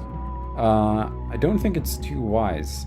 And the reasoning being, he's going to lose that giant. So the question is, does he want to lose it and then take something out with it? Or, okay, he's going to try and go for the scout in the back? Or is he going to pop the giant? That's the question here. Goes for ramming, there we go. So he's going to try and kill those giants, no? I think so. Like I said, I think he has the advantage here, and I think that Meisterlampe needs to start... I don't know. I don't see... Wow, that's good. I don't see how he can contain this naval push from Arthur, and I'm not sure where he goes from here, because he won't be able to get significant forces on the water. Yeah, now this is really well played by Arthur here, deciding to pressure here. I honestly did not immediately see the potential of his attack when I made my comments just now, but seeing it in hindsight, very well played by Arthur. Meisterlampe can still defend that village, you know, he can still unsiege, but then you're still dealing with all of these units that he has. A giant still, he's got 3 scouts, 2 rafts on standby, 2 rammers. These are all going to apply a lot of pressure here. So Meisterlampe is now considering, how do I play this from here? He's making calculations, he's making decisions. He has to go for the unsiege here. Of course. And he can't do a Houdini. Nope. He doesn't have the resources or the space. He's going to go ahead and unsiege, and he's probably unsieging with... Oh, look at that. That's actually very well played. Unsieging with that, sending his juggernaut. That's a lot of splash damage. Center. Yeah. That's a lot of splash damage. I stand corrected. I stand very corrected. My apologies, Meisterlampe. I was unfamiliar with your game. You are very able to contest this naval push. Yeah, that was very good for Meisterlampe here, getting all of that splash damage in there. Weakening rammer, scout, killing 1, plus the juggernaut there. Great play by Meisterlampe. And I think, you know, that's what you want to do. You want to see if you can make, you know, valuable trades. I mean, Arthur's got 6 kills, Meisterlampe's got 3, so it's not that big of a difference, but, you know, Meisterlampe has, what is it, 19 units to 12, and he's applying pressure. He's leading in points. He's got a little bit more stars to work with here. I think Arthur he really needs a siege. He's gonna go ahead and take out.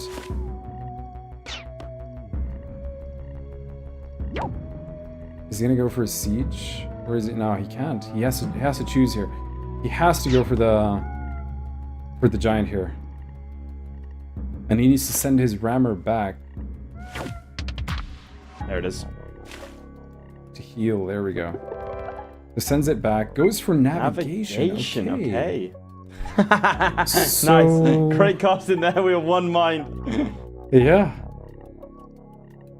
Will he bomb? That's the question.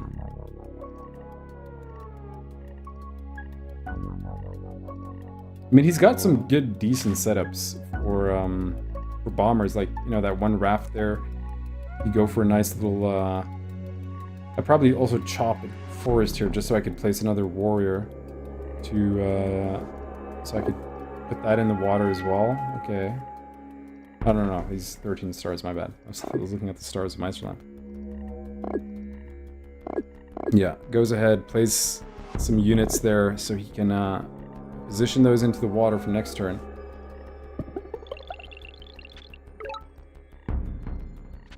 Goes for climbing. Okay. He is pushing forward still. Again, I just want to point out the difference in kills between Arthur and Meisterlampe. And when it is so close, I do start to think that that is where the difference is. But Meisterlampe is starting to close down those differences and does, of course, have an extra city. Will that be enough? I mean, I do see that Arthur has a lot of those warriors kind of just milling about in the north. We'll have to see what you can do with that. Meisterlampe, of course, using these archers in a very effective manner to... Can he get rid of that Juggernaut? I don't know if he can this turn. Which kind of sucks, because that's going to be a lot of slash damage if he just sort of comes forward. Well, what do you think? Have your percentages changed? Well, I mean, I'm favoring Meisterlampe here. Okay. I am. I think, you know... Again, you can't deny any of these players' skill. Like, I'm not questioning that. I'm questioning the current layout of the map, and you know, Meisterlampe has the village advantage. Arthur's Juggernaut is dead. You know, we knew this is going to be a very high intense fighting game. This is not going to be a dragged out game, simply due to the fact that there was going to be a lot of proximity in the middle there, and you know, fighting for the water. And yeah, I mean, if you take a look at what Arthur did here, he decided that, you know, that giant is going to die anyway. I might as well go for you know, because he saw he had the starfishes, so he decides to, you know, position his units accordingly so that he was able to get the 16 stars this turn. So, you know, 26 stars still, and was able to take out the immediate threat of the archers that were sitting there. So I'd probably put this at 55 Meisterlampe, 45 Arthur, because I'm not at all, you know, looking at, like, look at the southern city there. So Arthur has a bomber now in Issus. He's got 2 rafts on the water. He's got 19 stars to work with here. He's got tons of resources. A very well protected bomber, to be clear, as well. Very well protected indeed. Goes for the you know, another giant here. That's his 3rd giant, if I'm not mistaken. 3rd or I think 3rd? so, yeah. Yeah. So he's going to be launching an attack, and he's most likely, long-term, he's going to be able to siege Nixie, unless Meisterlampe can, you know, have a big defense there. But if you look at the positioning here of those villages, the fact that he has navigation here allows Arthur to build a couple of bombers and really take out any threat that Meisterlampe could potentially counter with in Nixie. So, and I think that if Arthur is able to siege that city, it's going to give him a huge edge. Really due to the fact that he's now going to be very close to accessing these other villages that Meisterlampe has. But that is that's really what is interesting about this game, because there are so many angles that warfare is happening on right now. You have, you know, the north, you have the south, you have the center of the map. You see that no area of the map is currently protected. Like, all of them are in proximity to warfare. It's not like you have an isolated village that no one wants.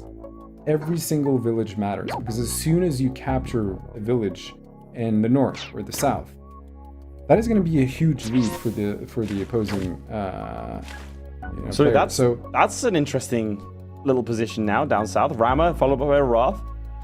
Like you say, every village matters. He does. Meisterlampe knows this.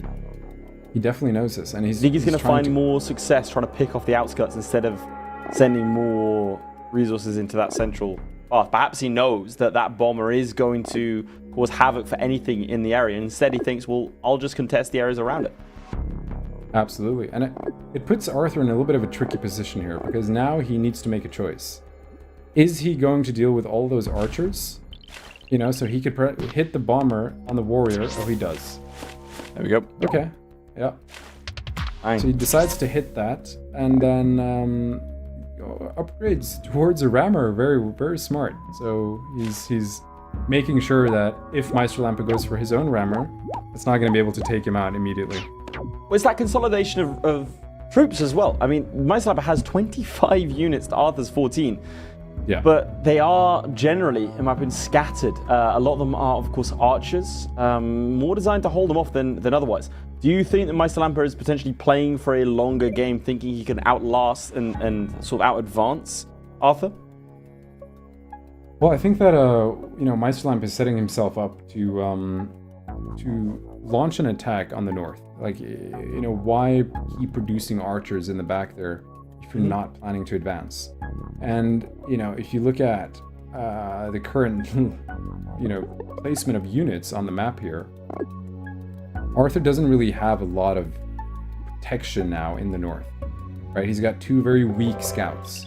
Those scouts are not going to do much. As soon as, you know, if Meisterlampe wants, he could send one of these scouts in, pop that 3 HP scout. You know, so they're very exposed.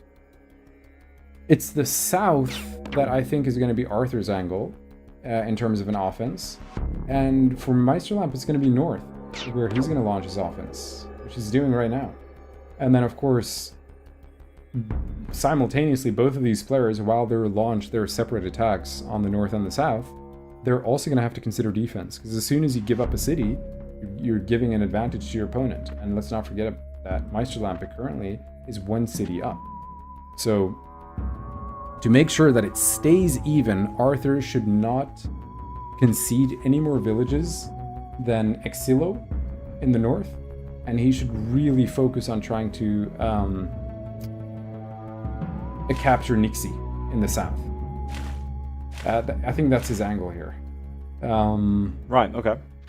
But at the same time, 1, 2, 3, 4, 5, 6, 7, 8 units on the water for Meisterlampe, just kicking back, relaxing, you know, waiting for that perfect opportunity. And I said this before in previous streams, but it's all about waiting for that opportunity and strike at the perfect time. When your opponent is slightly weak, when you've got a little bit of an edge, it's all about finding those openings and taking advantage of that.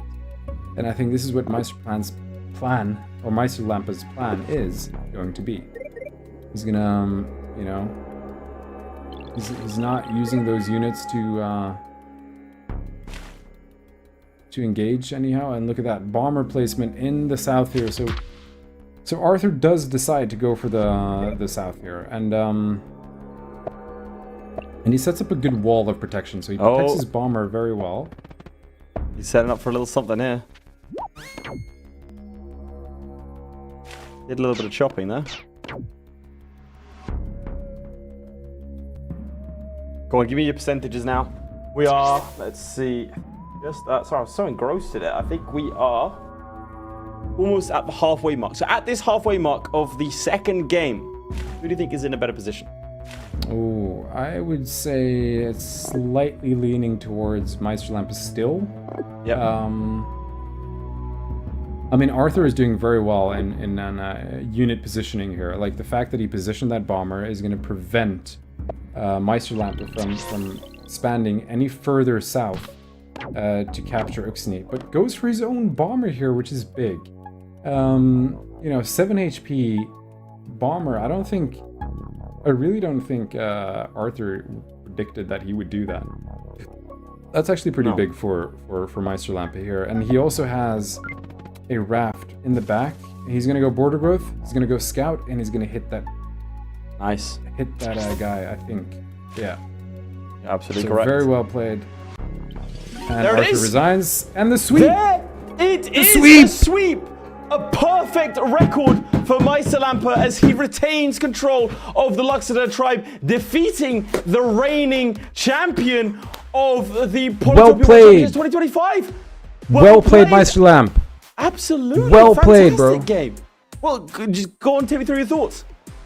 Meisterlampe sweeped Arthur. That's you know, That is incredible. it's big. It's insane. Like I look at, you know, Arthur is definitely a strong contender. You know, he won the World Championship last year, and Yes. to see Meisterlampe playing this well, I think that was, you know, I said this previous game as well. Well, it wasn't the previous game, it was the game before that. But this was actually a closer game than the ones we've seen before, right? You had both of these players fighting for control in the middle there in the center. Meisterlampe deciding to launch a huge attack on the north there. And I think what Meisterlampe did very well is he positioned his units in such a way so that he was able to launch that attack with his rafts and that border growth in the end to turn that one raft into a scout and just pop that bomber was big. So I think he didn't make any mistakes all day. Yeah, you know? I think that Arthur realized that, hey, look, this is going to be tough to come back from. Really tough. And it was, but look at that record. I mean, so in the quarterfinals, he did lose a game. You have Arthur at the same time 2-1, Arthur against Willy Bomb 2-1. You have Arthur against Big Dictator Bossman 2-1. Arthur against Meisterlampe 0-2, right? But if you look at Meisterlampe 2-1, 2-0, and another 2-0. And both of them very quick 2-0s as well. Very, very quick. It feels like he puts his opponents in a position where they know they're going to lose, and they do so quickly. Double the amount of troops. We said it was a 50-50 at the start. Meisterlampe just having a superior strategy and going with it. I mean, a phenomenal showing. Congratulations, of course, to Meisterlampe. Arthur, we will see later on. He will, of course, automatically qualify for the quarterfinals of the Imperius tribe. But what a brilliant showing. What a brilliant showing. Now, we have got to talk about what is upcoming, right? We have the Jinji qualifiers up next. Whereas usually we do these on a weekly basis. That is going to be on the 9th of August. Qualifiers open on the 3rd of August. So if you're at home or watching this thinking, I saw a route to victory, I could easily do better than these guys. Well, you now have a chance to prove it. Jinji, Hudrik, Bada, Umaji, and Imperius are still left to play. So on the 9th of August, we will see the Jinji qualifiers. Why don't you give us a quick, sneaky preview of the Jinji tribe? All right. So Cincy is a tribe that starts with the climbing tech. Now, the really cool thing about Cincy is that you have the ability to really get good vision early game because of climbing. Right? Again, climbing gives that vision. And so the angle for Cincy, you know, last year we saw Le Libérateur play very well as Cincy made it into the finals. You know, really good guy, great guy. But he really showed us how to play Cincy in a good way. And when you're playing as Cincy, you want to find good mining spots. That's what you're looking for. You're looking for villages that are, you know, very good with forges and mines to level up your capital as fast as possible. And then from there, it's really, you know, in terms of technology, you can go in either way. Very often for offense, we often see archery, we see riders. Sometimes it could go a little bit slower. It really depends on the spawn, as most of these games do. But yeah, like every other tribe, they also don't like the Vengir. Well, no societal change. Yeah. So well, if that does tickle your fancy, of course, the qualifiers open from the 3rd of August with our live stream being back on the 9th of August. The longest break will take, but that does give you a chance. Maybe you look at some strategies. Maybe you'll be the one to qualify. Maybe we'll be talking about you taking on some of the best. Maybe even it'll be you in the grand finals live in Stockholm in front of a live studio audience. But you might also want to be there as a audience member. There we go. As an audience member, as Darren was before. I think a fantastic time. But that is all from us, ladies and gentlemen. Thank you so much for participating in our live stream. Thank you to the players for participating thus far. And we will be back in just 4 short weeks to continue with the qualifiers. Until then. Take care, everyone. Bye-bye.